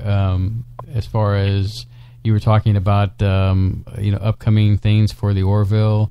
Is there anything in your on your radar that we need to be keeping an eye out for as far as pop culture is concerned? Well, as far as the Orville are in the world, pop culture of the world, I don't know. It's see your local new Avengers movie when it comes out. Yeah, I was about to say. Because that's what we get nowadays, Avenger movies. As far as the Orville goes, anything to look out for is just besides watching season 2, you can also we're going to be hanging out before every episode airs every Thursday on EgoTasticFunTime, which is a pop culture haven, and we all chat. We talk about the Orville. What do you think? What we think is going to happen? I send people off as they go to watch the Orville in their own time zones, which is different for everybody. That is the most important thing happening in pop culture that I can think of, besides the e-scooters. Which if you people aren't on the e-scooters, go to a town. If you have e-scooters in your town, get the app, get on a scooter, and you'll be flying around your town on a scooter. What would you say your first sci-fi movie was that introduced you as a youngster? Oh gosh, man, there were so many sci-fi movies that I was watching from the day I was born. For some reason, I don't even know if I'd call this sci-fi. It's not sci-fi at all, but you remember that movie, what's that movie? Dreamscape. Oh, yes. He bought it for me on Amazon just a while back. Dennis Quaid. Dennis Quaid. That movie, it's not really sci-fi. It's fantasy. It's more like Nightmare on Elm. Yeah, fantasy, but I don't know. It's kind of like Nightmare on Elm Street meets Inception. Yeah. I guess. Yeah. It's still a good movie. That movie, yeah, it's still a great movie. But that movie really kind of got me into the mindset of like, oh, what else is out there? And then, of course, the original Star Wars was a big deal. The original trilogy. I think I remember Jedi coming out in the theater, and we went and saw Jedi in the theater. And then, of course, as far as, I wouldn't say movies, but Star Trek started very early. I'd watch it over the air, reruns, of course. The original series was there from day one, as well as The Twilight Zone, which is very much, to me, I consider sci-fi. And so growing up, I was very into Star Trek, the original series on television, and The Twilight Zone, and that's still the case today. And then I remember when TNG was first announced, they're coming out with a new Star Trek series, and so I was probably 8 or 9 years old, and I was already into Star Trek. And so I remember when Encounter at Farpoint aired, when it first premiered, and then right there, I'm like, I am a Trekkie forever. So really, it starts with Star Trek as far as influence. But there was other movies that got my interest, peaked. I think I had an uncle my uncle was a teenager at the time, and so he was watching, whatever teenagers were into at the time. So there was a lot of sci-fi, coming through. Yeah, syndication for Star Trek. Keep my mind on the right track. It was like for me too in the early '70s, and that's what gave me my drive for technology. And today I'm in the IT business, and this is the side thing. And it seems like we have our jobs to support our addiction when it comes to the entertainment thing that we do. And so as an IT guy, it was like, I feel like that got me into that. Well, I take a step back. Actually, Tron got me hooked into computers when I was a kid. And Tron. Who didn't want to be a part of that? Early. Yeah. Mm-hmm. So for me, Tron was an early. That was a big deal when it first came out. And I was a little kid, and the teenagers who I considered adults because I was a kid, all into Tron. Remember the Tron video games that would come out at the arcade and the movie, and we watched a lot of Tron. I didn't understand any of it, but I was like, they're inside a computer. It's interesting. It's like you're both explaining how your nerd origin stories, how you got into this world where, with people quantify as nerd, but I just realized I was a late bloomer. I was 1990, and I had just started playing Doom, Wolfenstein 3D, Duke Nukem, and I think that was how I came into this whole world. It's through, old school gaming like that. But those were new at the time. So you came in through the violence. Mm-hmm. Good old fashioned violence. I'm killing that. Yeah, good old fashioned violence. So why don't you love STV? Because they're all about good old-fashioned violence. I just didn't know if I could get into another Trek and have them break my heart all over again, like they did with some of the things. With the movies, I have found enjoyment in some of the rebooted movies, or this is the alternate universe, But I'm like, okay, but these aren't the people I care about, Yeah, and the movies, especially the not so much the TOS movies, but the TNG movies, even though there's, everybody agrees.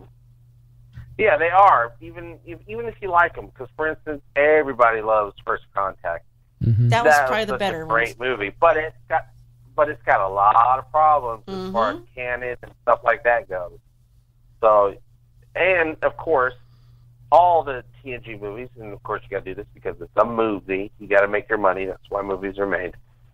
They're action movies, and Star Trek and TNG especially are not action. They're cerebral. They're cerebral. They're thinking. They're about diplomacy. They make you think, solving a mystery, not picking up a purple bazooka and shooting at the back of a dune buggy. Right. That's not what Star Trek's supposed to be. So, but it's a movie, so you can't have a cerebral movie, especially in the last 20 years. I mean, the original Star Trek movie, Star Trek motion picture, would never fly today. Never. That thing, they were actually like trying to be cerebral and slow and methodical with it. And as great as it is, that would never get by. I see what you're saying with that as far as plot development and taking an interest. But what intrigues me off the topic of what we're talking about here is, so they found that some race or being or entity out there found Voyager, the satellite, our satellite, and made it a sentient being. I have to wonder if that's not the same group, collective, or whoever that created the Borg. Because I think there's some hints of it. I read a Titan book that hints that there might be a race of machines out there that might have accidentally started the Borg. Yeah, well, I've talked about that with somebody. I was like, with STD season 2, it would be very interesting if we get just something that alludes to. They don't say it, but people that know might go, "Oh, that could end up being the Borg in the Delta Quadrant," years from now. even though, wait a minute, the Borg existed in the 2050s, because when in First Contact, when the Borg went back in time to the 2050s to stop First Contact, they made a call to the Borg in the area at the time. Well, not in the area, but the Borg at the time, so that Borg would, or they were trying to, right, send a signal to the Borg way off in the Delta Quadrant from that time, so they can discover Earth and come and take over Earth. So I don't even know if they could do that. I think it goes back too far now. But I think that's intriguing. Oh yeah, see, I would love to have something allude to the creation of the Borg. Well, also, I mean, even if there was Borg at the time, it doesn't mean that they didn't time travel or something like that. Right. Like, it would be cool if they alluded somehow. It's like they wouldn't have the Borg. It could just be a computer program that gets shot out, and we know that something's going to happen from that. And then maybe they pick up that storyline in the new Picard show that's coming out. Yes. Ooh, that's a cool way to connect it. Something that happens in STD actually makes, as long as it's not horrible, what they did, because there's always that option to just do something horrible. If they did something cool like that, which is, flip a coin if that's going to be the case, and then connected it where Picard picks it up hundreds of years in the future, that would be pretty cool. I may actually watch the Picard thing just due to my residual lingering well, yeah, we got to see what they're going to do, right? Picard. Yeah. Well, I'm going to be watching all these Star Trek properties because I'm covering all of them. But also, because here's the thing, as sad as I am, as much as I'm unhappy with the current state of Star Trek, I do see that they are trying to make some changes, and I hope that they're able to either end the series in a way where, it's not, we leave on good terms. So, our relationship didn't work out, but we both, it was mutual that the Star Trek isn't working. And then, but they do a good job with all the other properties that they do. If they're able to do a good job, it's okay to have a bad Star Trek series, as long as it's not the last series. As long as we get a good one at some point, we can just forgive the bad one. But right now, we're in the situation where it's like it's all we got right now. Right. Actually, I'm reminded of that song that it's been a long time getting from here to there. I hate that song.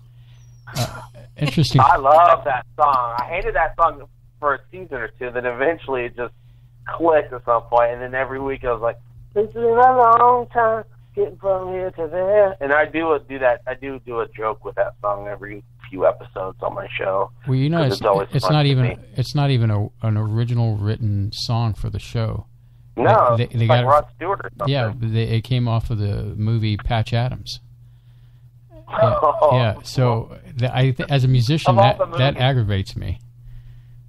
Yeah, absolutely. Didn't they eventually get rid of the song and do a score? I can't remember. No, they have an instrumental song that's not of the theme, but it's like at the end. Maybe it was. Yeah, that must have been what it was at the end. But yeah, eventually I was into it at the end. Cause I'm like, this is hilarious. I'm just gonna roll with it. There's this another YouTuber, it's well known, Pogo, and whenever I'm in a dark place or I'm just depressed, there is a song that he created. It puts a smile on my face. It's just called Data and Picard. And he created from sound bites from the show, and he got dressed as Picard, as Data, in the uniforms, got the backdrops. Yeah. It's just beautiful. I have it on a playlist, and like every time I'm feeling down, that does it for me. Yeah, that's a good song. It has, I think, I can't remember, doesn't it have a little bit of the auto-tuning to it, but it sounds good. But I'm going to be honest. Yeah, that was good. And he dressed. I was going to say, I'm going to be honest. Whenever I'm down, JP, I just turn it on. I turn on EgoTasticFunTime, and I'm immediately rewarded. Man, way to kiss up by the entertainment of JP. Well, you're putting a lot of pressure on me now. Now I might have writer's block. Oh, I gotta keep Space Boy happy. Yeah, I posted that song by Pogo on. I actually run. Well, I'm the only person that runs it. I have the #1 Jean-Luc Picard page on Facebook. Nobody knows. Nobody knows that it's me, but I've had it for years, way before EgoTasticFunTime. Oh, cat's out of the bag. Yeah, so I run it, but I pretend I'm Picard, so everything I post is from his point of view. Or, I never break character, and he doesn't know what Star Trek is, so I don't post anything that has the word Star Trek on it, because he has no idea what... No one on Star Trek knows what Star Trek is. They don't know those words. They call it, we're in Starfleet, we're on the ship. And so if people want to check that out and get some other, it's usually funny Star Trek memes going on, you just go on Facebook, Captain Jean-Luc Picard says the darndest things. Is it the Make It So icon? Yeah, make it so, with Picard winking, holding a cup of coffee. Oh, I like that. Or not coffee, holding Earl Grey hot. Yep, that really appeals to me. I'm going to like it. Yeah. I mean, I only get to post a few times a week on there, but it's usually some sort of funny Star Trek meme that,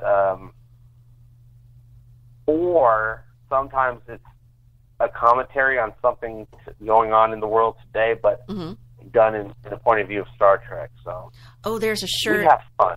That's posted. It's probably not something you have control over with the ads, but it's a Darmok tee. Those are mine. I designed them. Okay. I love it. I had an upper level English course at college, and it was like world, literature or something. And the professor today, he's still my favorite professor, not just because he was bald, but he referenced that particular episode of TNG that, Darmok and Jalad Tanar about having to communicate in, metaphors and things like that. And I was like, this is the coolest professor ever. And he was. He actually, he introduced me to H.P. Lovecraft too. So, Darmok, anytime, either in my episodes or on that page, anytime I do anything that has to do with Darmok, Darmok and Jalad, anything like that, his arms open wide, things like that, people go nuts. I'm pretty sure that episode is probably the most identifiable or everyone's favorite episode of TNG. I use that. Go nuts. I use that phrase. I have a work colleague who's a nerd too, and he's into Trek. And anytime I get frustrated with him, I go, Darmok and Jalad at Tanagra, and he knows what I'm talking about. Darmok and Jalad on the ocean. Yeah, we're having a disconnect communication here, So. Yeah, I wonder if the Orville will do any type of parallel to that episode, because there's a lot of episodes of the Orville where I'm able to directly point out an episode of TNG or Voyager that kind of parallels dealt with that issue, or did something similar, like you mentioned during the break, The Measure of a Man, TNG, one of the best episodes of TNG or of any show. Episode 3 of the Orville is called About a Girl, and it's very much that same type of thing where Kelly, the second in command, basically the Riker of the show, Bortus asks her to represent him in court over the rights of his child, just like Data asked Picard to represent him during the trial. And of course, it wasn't about is this child sentient or whatever. It was about their sexuality because they're a single gender race. Anyway, very interesting. But if you like Measure of a Man, you will love About a Girl, which I also call, and I did so in my review, The Measure of a Woman. And I highly recommend that to anyone that wants to know why people love the Orville. Dealing with really important issues, just like Star Trek used to do.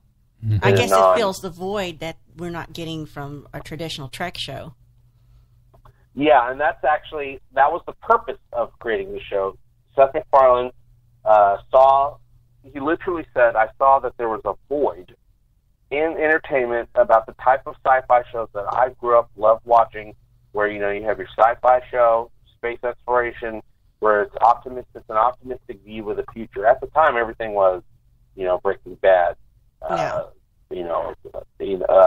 Walking Dead, anything that took place in the future, everything, the world sucked. If it was the future, we were all starving or zombies or whatever, and it was all dystopian.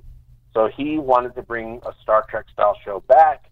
He went to CBS, approached Les Moonves, and said, let's develop a new Star Trek show, because there's a void in the market, and I think people really would want that.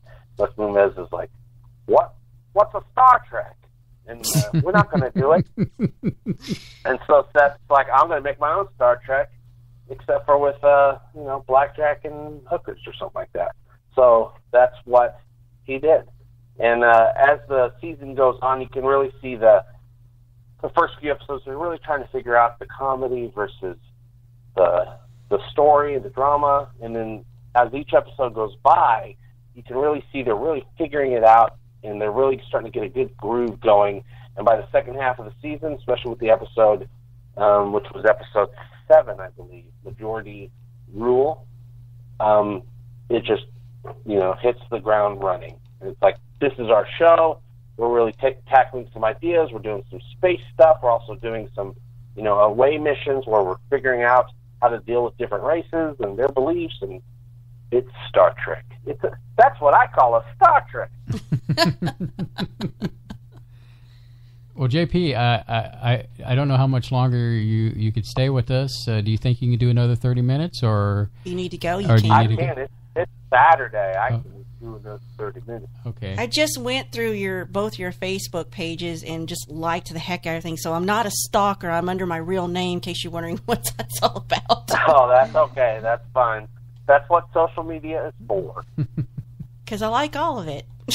Yeah, I was kind of worried too when I was liking everything on Twitter and YouTube and commenting. Hey, I'm commenting just like every other user, I love that video. I want to send him things I've made that are like Trek art, but I don't want to overdo it. I don't want to overstay my welcome with. Oh, feel free. Tag me on stuff on Twitter. I'm jumping on there all day, every day, because that's just part of what I got to do. Right. And people are posting. We're chatting online on Twitter, on the community page. I don't think you can post stuff on the community page, so just do Twitter, and then I can always post stuff. But yeah, cool. Post all you want on that Twitter page. That's what it's for. All right, this show goes pretty quick, so let's take the top of the hour break. When we come back, more to talk to with JP of EgoTasticFunTime. Yay.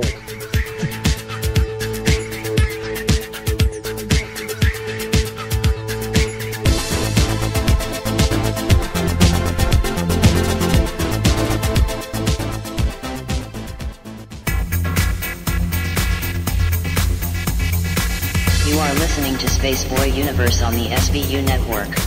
Explore the universe with Spaceboy and Sir Lotta.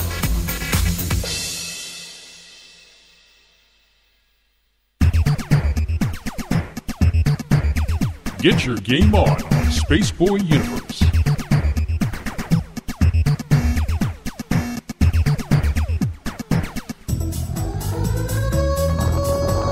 Level up with Spaceboy Universe. No quarters, no problems. Play it at Spaceboy Universe.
listening to Spaceboy Universe.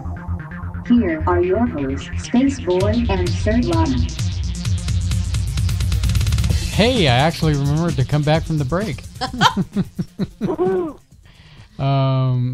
Just having a good time with JP, a star of the EgoTasticFunTime YouTube channel, and he's got quite a few things like we do out there in the universe. I think Solana at some point is going to give you all Space Cadets. Yeah, I've posted the links to his social media. And then, of course, page. before JP leaves, we'll give him a chance to plug away on all his endeavors and, and appreciate his taking the time to come on the SBU. So, well, thanks for having me. Oh, yes, it's quite an honor, let me say. Let's see, I was kind of remembering some of the, some of the shows that I grew up on, and it's kind of different from what you were saying, because me, it was like I was into the movie Aliens. Is this another bug hunt? For me, that was kind of my style, is going out there, finding the alien, destroying the alien before it destroys the rest of civilization. And so those were kind of my movies that I was kind of tuned into. And of course, time travel.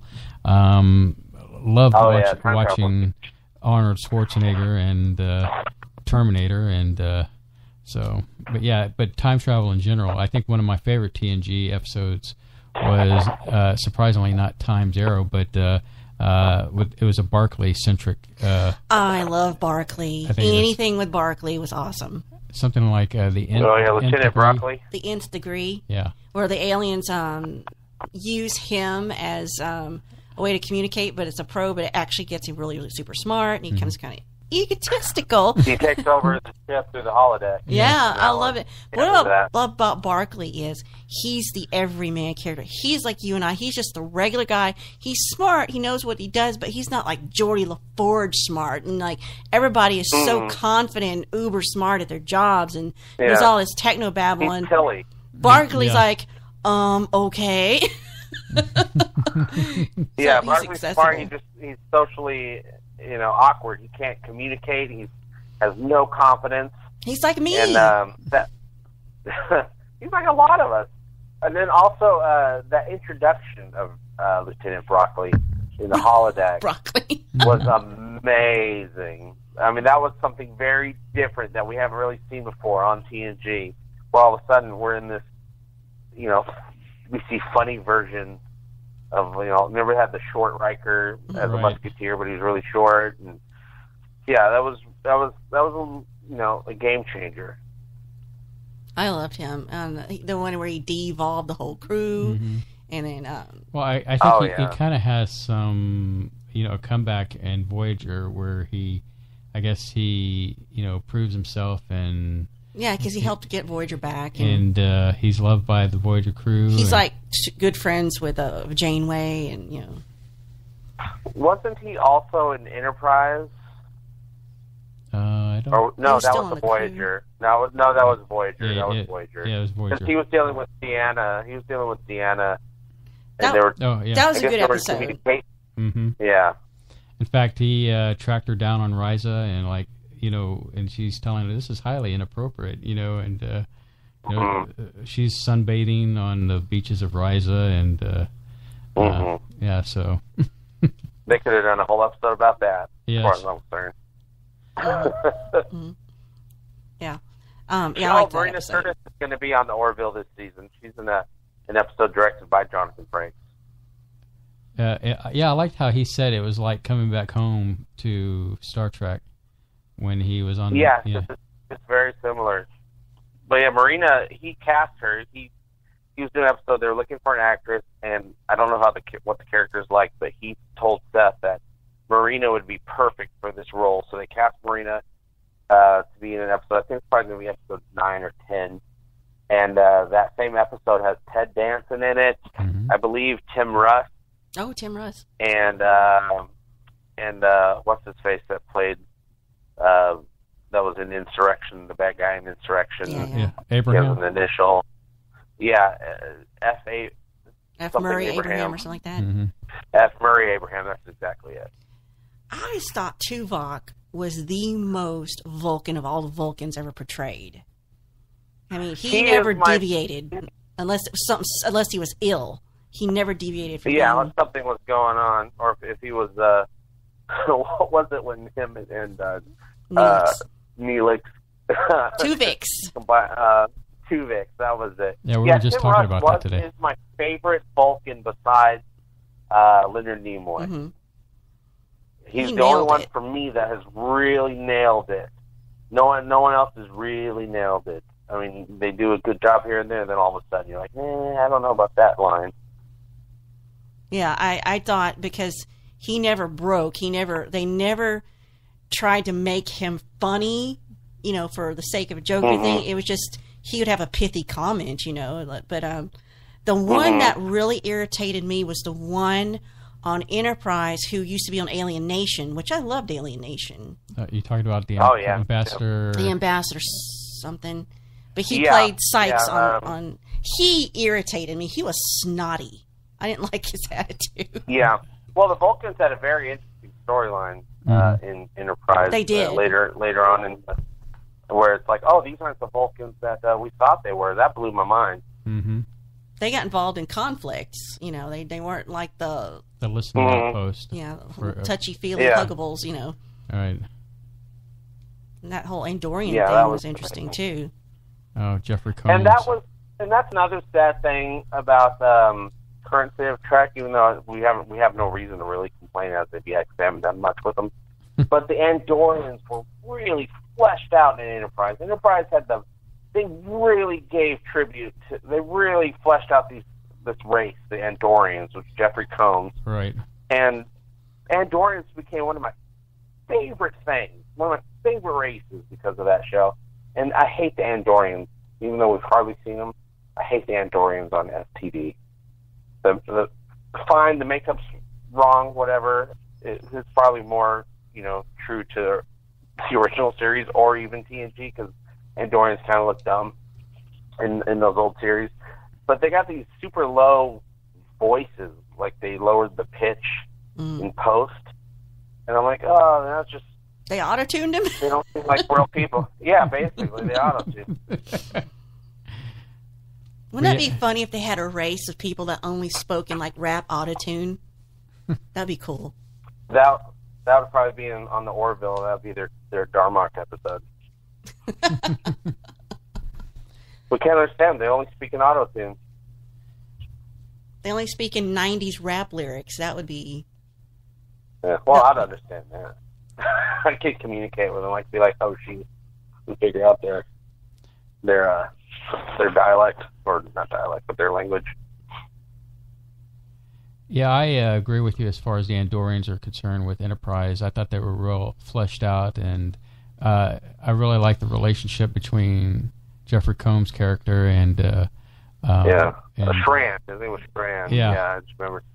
Pink skin. And they did some great subtle things. Yeah, the pink skin.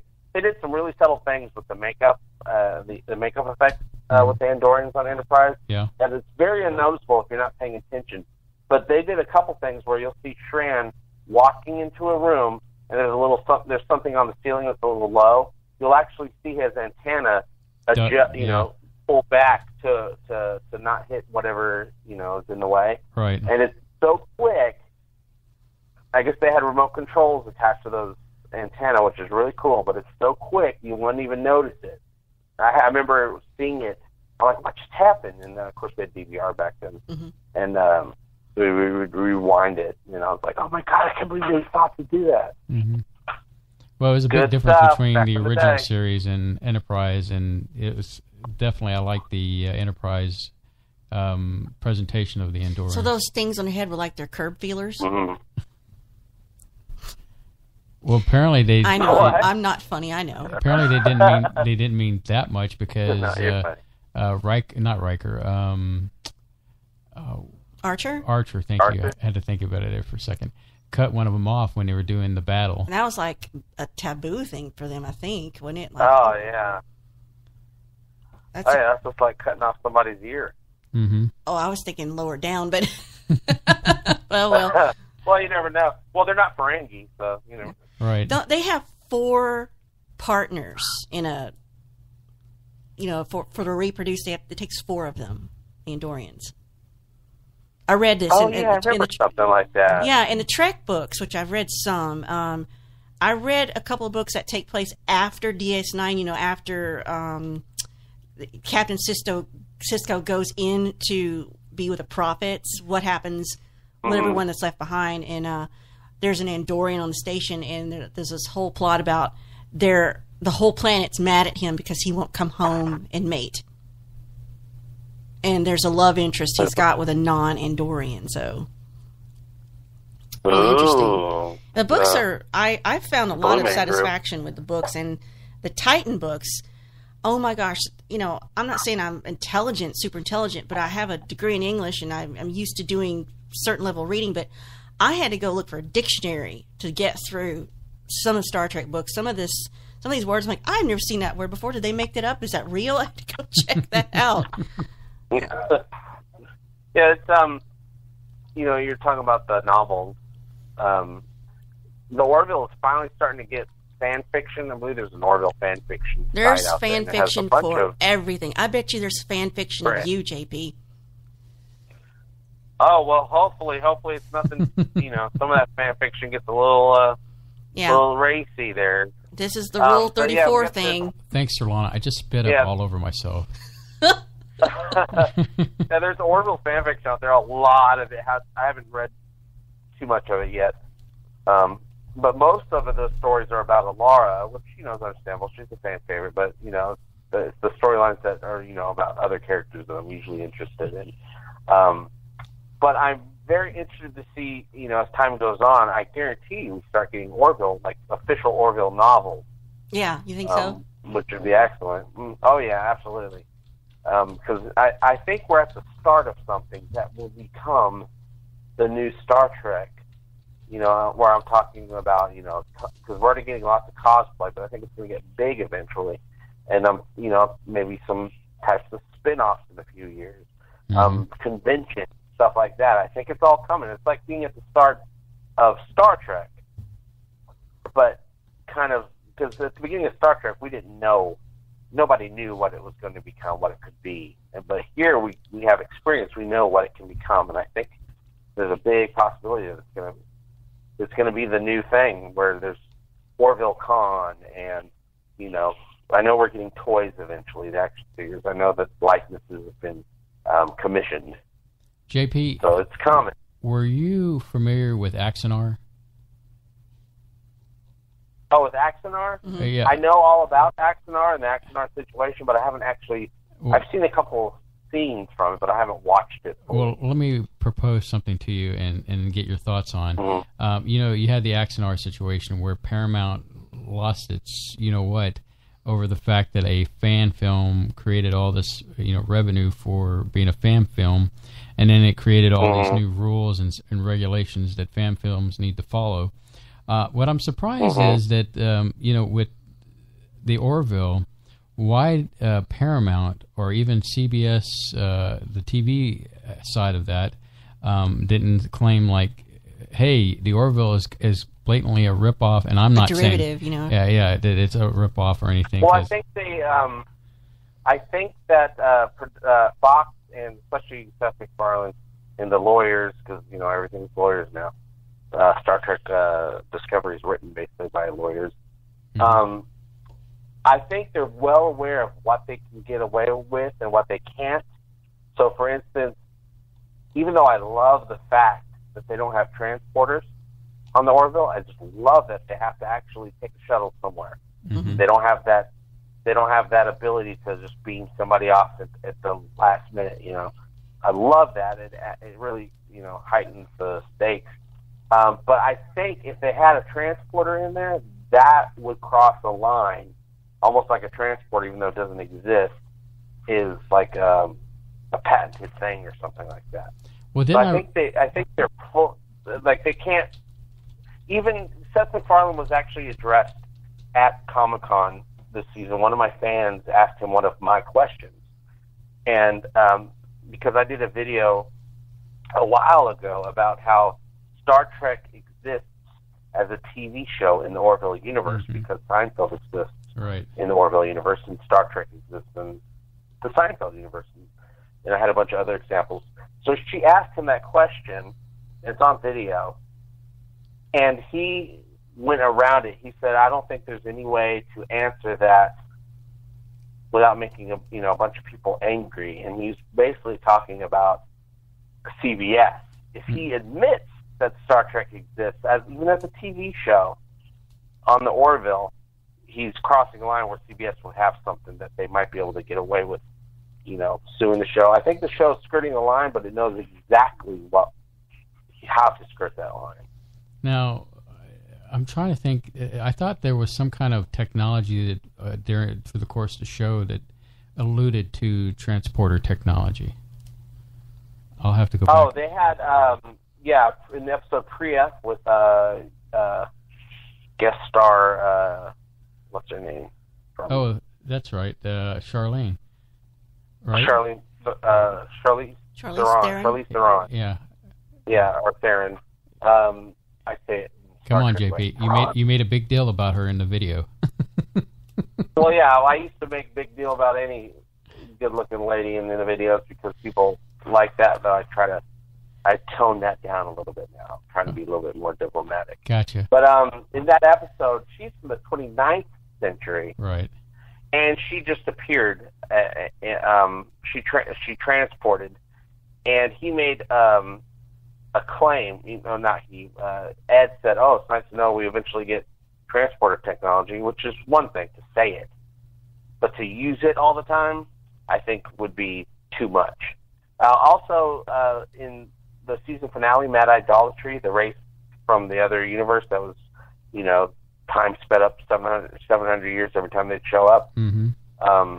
They had transporters as well, but the show, the crew with their, kind of Trek-looking ship and their kind of Trek-looking outfit, uniforms and stuff like that, and the feel, I think they'd get in trouble if they used transporters. It'd just be too close to the original thing that they're, paying tribute to. And then CBS would be like, because if CBS is attacking fans, of course they're going to attack their rival company. Oh, yeah. No doubt.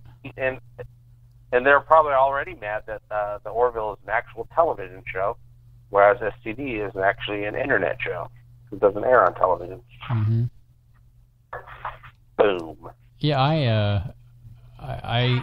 I feel like every time I see them using the shuttle, it reminds me of Enterprise. But I'm not opposed to it. I mean, it's just how they're able to work through getting around what they have to get around in order to avoid CBS's eye, if you will, on them to sue them or to put them in a position where they ruin it for everyone. So, but also I think they mostly do it from a writing standpoint. It's just too easy to have the characters get into a situation and then boom, you beam them out at the end of the last second. Oh, right. Thank goodness! Now they have to actually figure out how to get out of this situation. So, as from a writing standpoint, very mature. There's a lot of very mature decisions being made by the Orville production, the writers and the producers and stuff like that, which a lot of people don't realize because the show, is basic, it's sci-fi with a bunch of jokes, naughty jokes to boot. That reminds me of Red Dwarf, which is another gateway drug. Red Dwarf is still being made. Yes, it is. I don't see it, but that was one of the things that got Spaceboy interested in me when we were corresponding when we first met, or we hadn't met face to face, but I was like, yeah, I've got all of Red Dwarf on DVD, and he wrote back, we should meet. Yeah, that would do it for me too. Well, I also have all of Red Dwarf in my closet somewhere. Of course, now you can just access everything online. Yeah, I have the little Scudder that came with the DVD. This is before, Netflix really hit it big, is when I got the early episodes, and it came with a little free little Scudder, and the little Scudder is with Crotty Robot, Tom Servo, and Gypsy on my shelf. Oh, wow. So there you go. Another reference. You guys watching the new Mystery Science Theater 3000? I've caught a few. It's hard. I've tried, but my thing is Riff Tracks. Going to Riff Tracks Live and buying shorts. Yeah, well, that's the legit. That's the legit because, all the robots' voices are different now, even though all those people for Riff Tracks are still involved in the show, but just not in the same capacity. It's difficult. It's great, but it's things are different now, where it's like I don't got time to watch this whole thing right now, so you kind of you forget to watch it. But luckily, it's the type of show where you can just pop in whenever you want, or just watch it for however long you want.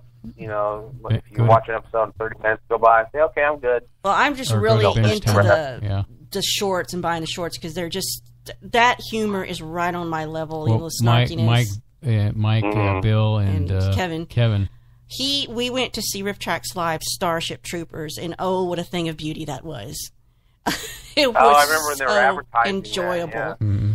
And I didn't know if he was going to go with me because, Spaceboy loved Starship Troopers, and it took me a while to understand it. I went back, did some research on Robert Heinlein and what his background was and what he was saying. I get it now. It's not just a stupid, silly parody. He was making statements. But yeah, he was making a lot of statements. Actually, that movie was great. But them making fun of it, shooting fish in a barrel, and I mean, it's not even so much just going after Denise Richards' so-called acting was enough. It's complicated. That's how they introduce her, so-called actress Denise Richards. But I mean, it was just the most perfect one that we've been to, other than what's the one with the birds? Birdemic. Oh God. Hanging out with your family. That's. You should do a cover of that song, babe. Now the Riff Tracks, I love that stuff. I love the commentary, the jokes. I just really do miss seeing the back of their heads. Yes. In the shot, the little silhouette. I miss that so much. Yes. I don't know why that helps. I saw the silhouettes of them on the back of someone's, like the rear mirror of the car. Oh yeah. So like they're sitting in the car, but they've got the theater seats with them. I was like, where can I get that? It's like one of those things that give you hope in humanity. Just for a short period. Well, he based that off of the movie Silent Running, Joel Hodgson, where he would be alone and going crazy with just robots for company. One of the funny things that the conversations we've had is that I wasn't big on Mystery Science Theater back in the 90s, but the reality is I was still watching a lot of these movies because I love B movies. You liked the original versions. I like the original versions. The actual movies, yeah. Because it gave me a chance to do my own riff and say corny, esoteric things about the movies themselves, and it made it enjoyable for me in that angle. And then finally, when we get together, we start watching these together, and I said, "Yeah, I've seen this. This is a pretty good movie." And and then she looks at me like, "It's a good movie? What? Did you see it? Ripped or whatever?" And I said, "No, I just watched it. I love B movies, and I always have." And but that's what made our love grow so strong. There's no mystery in that. No. Well, JP, we're heading to the bottom of the hour, and this is the part where I wanted you to get a chance to plug away and where people can find you. I mean, we're going to put links out on our site and everything, so the Space Cadets can find you, and so you can get a whole new audience heading your way. So go ahead, plug away, sir. Well, we'll make it quick. I'm on everything, but I'll go ahead and just say. The important place to find me is on EgoTasticFunTime on YouTube. I don't know if you ever heard of YouTube. I wish I never heard of it. But we have a good time there, and I'm doing episodes. I am the main Orville commentator in the universe right now, but there's some other great people that do it. But I'm obsessed. I do at least 1 or 2 Orville videos a week. We're also doing a lot of Star Trek videos. I'd also touch upon Star Wars when Star Wars does something or is in the news or comes out with a movie. And hopefully someday, with your help, by following me, we'll build this egotastic universe up into the stratosphere, and I'll be able to review movies every week, other TV shows. I'd love to do Doctor Who. I just don't have the time right now. So you can find me at EgoTasticFunTime. Talking to Orville will also get you onto that channel. I think you can even type in Talking Star Trek now, and I'll pop up. Of course, I'm on the Twitters, I'm on the Facebook page. You'll find it all through the YouTube channel, you guys. And as always, I hope you all have an egotastic fun time. Love you. Bye-bye. Thank you, JP. Hold on. We're going to go to break. Well, thanks for having me. Yeah. Appreciate it. Yeah, hold on just a second here. Don't go anywhere. Sure.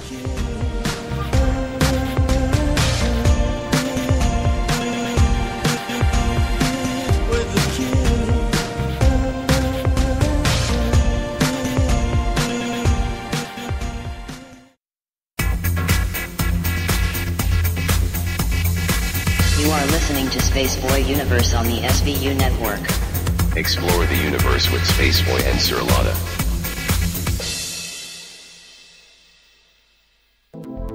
Greetings, Space Cadets. Let's see what's in the sky tonight in the Spaceboy Universe. Tonight, in the eastern sky, we have Spaceboy Universe rising above the horizon in glorious splendor. And in the west, we can see Solanus Majoris, which is visible at 9 p.m. Central Standard Time, just below the K28 belt. So keep your eyes on the sky and listen to Spaceboy Universe. I'm Solaris Blurvid, and I'm listening to Spaceboy Universe.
You are listening to Spaceboy Universe. Here are your hosts, Space Boy and Sir Lana.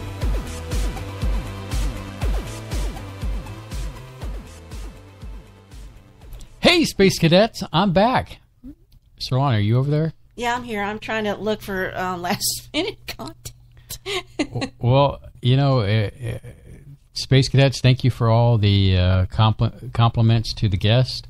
We made sure that JP knew that he was loved from the SBU, and you should definitely go check him out and tell him that you're a Space Cadet and where you came from on YouTube. Just another shining example of a great person to tap into and to watch and enjoy. And I love his sense of humor. He's just a swell guy.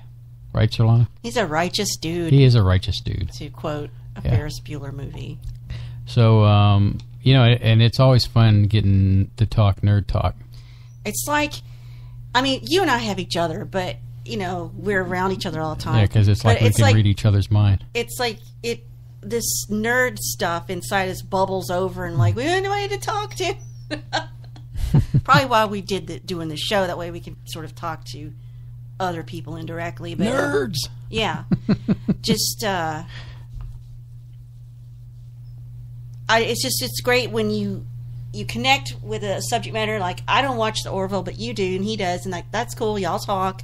I'll just bide my time till we get back to Trek, you know. So you're not interested in maybe dabbling a little bit on a few episodes like that? I just like the episode he was talking about, A Measure of a Woman. I might check that out, but I don't want to get sucked in. I mean, I'm sorry, I just don't like Seth He wrote MacFarlane. Me into this. I just don't like him. I want to smack his face. But if you do and you like the show, that's cool. That's fine. I just, you know, I've got other interests. What about STD? I don't know. I'm going to be guided by you on that. I mean, is it worth it? Is it? Is it screwing with canon so much that it's just not enjoyable? I mean, it's like this. Why are the Klingons different? Didn't JP say if it wasn't a Star Trek show, he'd probably be into it and watch it? Mm-hmm. If you can just remove yourself from the I guess the stink of what they're doing to Star Trek, and just kind of watch it and go with the flow, then it's not so bad. Tell you what I did want to watch, but you have to pay for it. What? And I just had, I'm hesitant to pay for shows if I don't know if it's going to be good. I really wanted to watch People of Earth. And that's on TBS, and it's supposed to be, I guess, a comedy about aliens that are checking us out. And it's like that other show, that cartoon show that TBS has out, and I can't think of what it's called right now. That's very entertaining. Okay. Way to be vague. Yeah, well, you know. But, TBS is not giving me a check. I have just been on, let's see, has it been since May or June? Since May or June or July, I have been on this book reading kick, and I was like, I cannot absorb enough books. And this is like downloaded to my Kindle app. And I do Kindle Unlimited. That's how I'm getting by with that. But, and I burned out my genre that I read. The main, the main ones I was reading. So I had to start dipping a toe into the subgenres. And I went into sci-fi romance. And I found a lot of those books are much more sci-fi and a little less romance, which is fine, But that's been a mind trip. Because some of these things these people come up with, they write about, I'm like, how do they, come up with this? It's so creative. I wish I had that ability. So speaking of sci-fi romance, I loved Samantha Carter. I could see how she would be appealing. Yeah. Well, she was smart as heck. I think they handled, they had that will they, won't they with her. And they never connected. And I thought it was neat that they had it, they knew it, they acknowledged it, but they realized that would not be the way to go professionally. O'Neill and Carter. And they there was the one episode, remember, where they were stuck in a time loop. He just said, screw it, I'm going to get away with it. Yeah, he ended up kissing her. But, they handled it well, but you know what? It was kind of sad. They never, Mm-hmm. got to hook up. But I'm like, well, what if one of them retires or gets out of the military? Would they do it then? But I don't know if I guess that never happened. So I don't remember the definitive ending of the show. I don't remember seeing like the last episode of Stargate SG-1. Well, the only person that was hooking up was Daniel, and I can't think of her name. It was on Black Farce. something. Yeah. Claudia Black. Yeah. I don't care for her. She all seems right. like she was way older than him, What, Daniel? Yeah. Like by 30 years. No, wasn't that old, much older. But anyway. I liked her in Farscape. I liked watching Stargate SG-1 for a while, and then something just kind of like... Went dead in you? Yeah, something... I'll do that with a TV show or a streaming thing that comes out. Like, I got into this thing, I got 3 seasons into it, and I'm like, Now, see, I'm very much the opposite. I've got even if it sucks, you got to know how it ends. I right? got to know how it ends. Yeah. How do you get to finish this off? I just that's like the show The Flash. I haven't watched it in a couple of years, and I've been wanting to get back into binge watching it. So I actually have downloaded some books of this month and last month. I'm like, I'll be halfway into reading them, and if something happens I don't like, I'm like, yeah, I'll just stop, and I return the book right there. Mm-hmm. Like, they got together too soon. There needed to be more build up, more tension. Like, no, that was too easy. You're thinking of like Bones? Yeah, I was thinking. Well, no, they stretched that out long enough, but well, they ended up getting together though. Yeah, that took all the interest out of it. But I was telling our friend Leanne, I said, it's getting to the point where if I want to read the kind of book I want to read, am I just going to have to write the sucker myself? And you know what? That's what she did.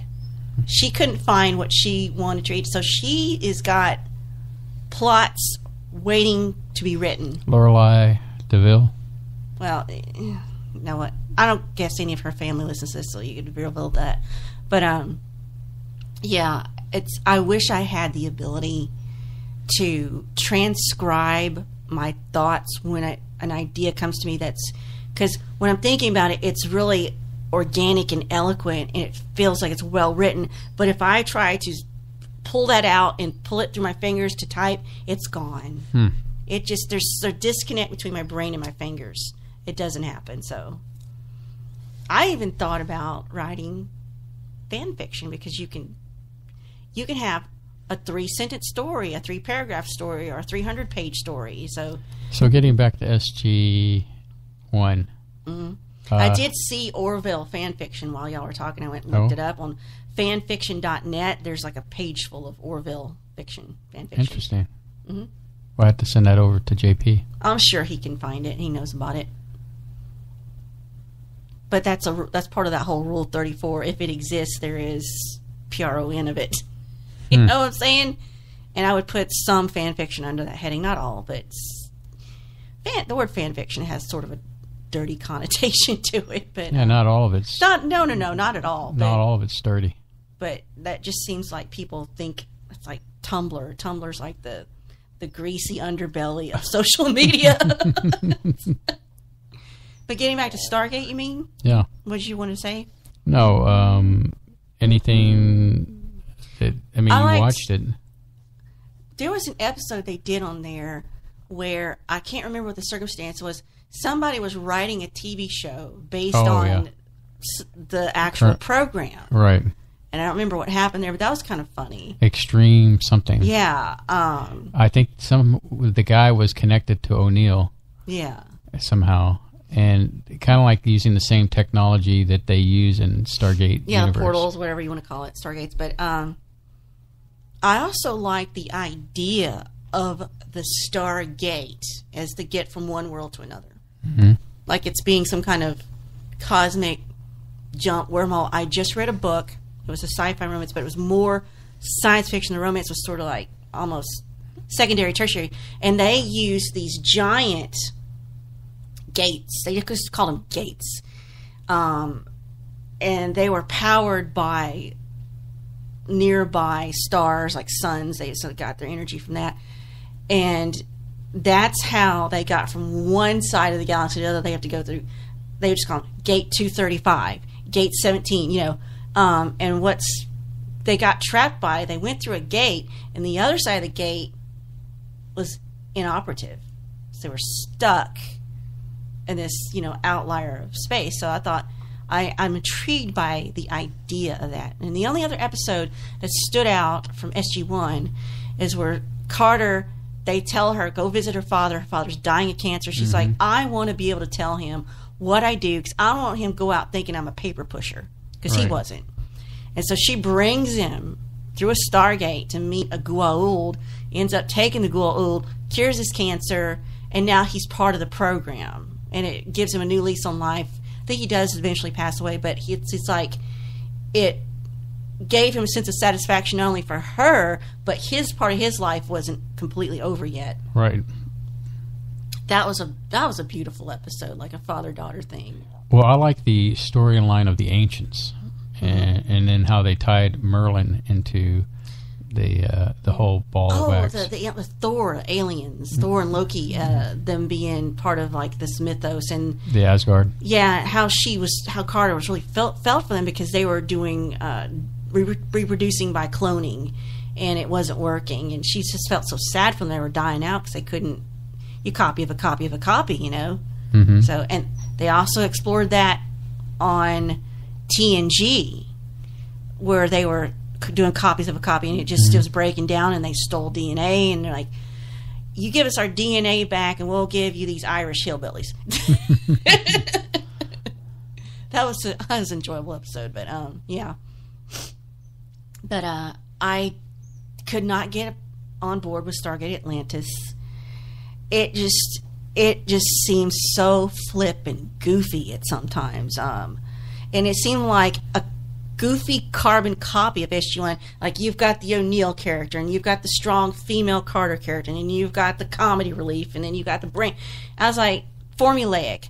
But then they did, what's the edgy one that came out that you loved? Stargate Universe? Oh, yeah, Stargate Universe. That went a whole different direction. I'm dark. Like, it went that new Star Galactica direction. Mm-hmm. Dark, gritty, angsty. I ain't got time for that. I'm sorry. And if I do, I'd rather read about it.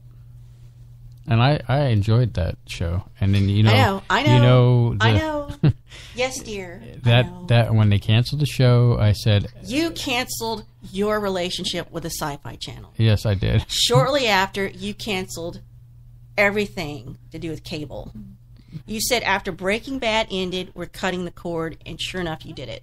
Yeah, so there you go. Don't think cable, I wouldn't do it again, I still have a thing against Sci-Fi Channel in general. SYFI? Not FY? Don't even get me started with that. Well, I guess you could say I do too, because they canceled Mystery Science Theater 3000, although it had 9 seasons, not on Sci-Fi, but collectively Comedy Channel, Comedy Central, Sci-Fi. So I guess I can't really blame them for that, but I can blame them for screwing with the format of Mystery Science Theater, because they forced them to have a science fiction story arc in their little interstitials, and it sucked. And I think the guys admitted it. They hated it. They went to the trouble to do it, and then Sci-Fi Channel aired all the episodes out of order, so none of it made any sense. Mm-hmm. But, yeah. Well, the upside is they did come out with a comic books set that explains the what happens at the end of the show once it was canceled. There's supposed to be, Stargate SG-1, and I guess everything that followed was based on the movie. Although the people who made the movie and people who made the TV series are not the same people, and they don't have anything to do with each other, and they don't acknowledge each other. I think there was supposed to be another Stargate movie not related to the TV series. I don't know if this was going to be a reboot or a continuation. Or are you referring to Star Trek Origins, where it takes place? Stargate Origins. Takes place. Yes. The elderly woman that meets up with Daniel later on. Yeah, and I think it went into production hell, where it just is spinning around and it's not doing anything. They finished that season and they put it out there. And in fact, they tried to create a website where you pay X amount of dollars, and you could see unlimited versions of SGU, or I think it was SGU, SG-1, and Atlantis. So, I guess it's one of those things where I enjoyed it up to the point of saturation, and I can't deal with it or something. It's also got a lot to do with how I'm feeling, what's going on in my life, or if I'm distracted, or like, well, I found this other thing I'm interested in, so I'm going to abandon that. But I don't think it says about me. the thing is that it's hard to just leave something like, for example, SG1 after some. I mean, well, you and I are very different when it comes to entertainment. Mm-hmm. We have it, but thank God you and I do have some common interests. Thank God you will watch British comedy, even older stuff with me. I don't know how we would have survived this relationship if you didn't go through some of that with me, and also Mystery Science Theater / Riff Tracks Live. Thank goodness you go to those and you do get some enjoyment out of it. I'd hate to have to go to those alone. Some of the other things we've got mutual, we had Rick and Morty, we had, the last season of Venture Brothers, which was a mind F, what. We've had Better Call Saul. Those are just a few of the things we've got that we can still talk about. And I watch these things with you. One, I'm interested in. Two, it gives us something to actually talk about with each other. You're like, why won't you talk to me? Why don't you stay in the same room with me? I'm like, come on. But I am going through sort of a renewed phase of science fiction because now I'm reading it. But there's something about it. Maybe this isn't the case with the Orville. Maybe it's because I'm reading it. It's so heavy. Like after I'm done reading a book, and even if it was supposed to be romance, there's a heaviness to it. I'm like, ugh, okay, I'm done with that. I need to clear the palate or something. And I think it's because a lot of the books I read, the outlook for human females is very bleak. Like all these different female writers seem to think that aliens, the extraterrestrials, all they want to do is steal women and use them for, you can imagine, purposes. And I'm like, that's a bleak outlook for humanity and women. I mean, is this a feminist view of the future of sci-fi, future of humanity, or is this just that's what sells books? I don't know. I'd love to talk to a science fiction writer like your aunt to see if she has an opinion on it, because she writes science fiction. She's waiting for your call. Well, I don't feel like I know her well enough, even though she's technically your family. I'm going to make sure she listens to this. I don't want to bug her. I just kind of want to have an intellectual conversation. Occasionally, I would love to have an intellectual conversation with somebody. Because you're not getting it here. Well, you don't read this stuff, so you don't know what I'm talking about. So, I mean... Yeah, so just keep rubbing that one in. I have my theory about it, but I won't bore anyone with that here. How about me? No, why they do certain things. Because I've read the same, I don't know if you call it plot, device over and over and over and over and over and over again. And I'm like, there must be a reason all these different women writers are writing about this thing in this certain way. There's a certain take on it. This must be what sells books, although I'm doing the unlimited, but I still pay for it. As you know, they say sex sells. Well, it's part of that, but I wish I had a little forum to talk about it. I don't have one, so I'll just go make a secret blog and not tell anyone about it. Like you already do? I actually do have a secret blog. I don't tell anybody. We won't get into that here. Well, if you can't get your intellectualness from me, then you should definitely reach out to certain people that I've recommended, and they're standing by listening and waiting for you to talk to them. Our operator's standing by to take your call. They are. Just call 1-800.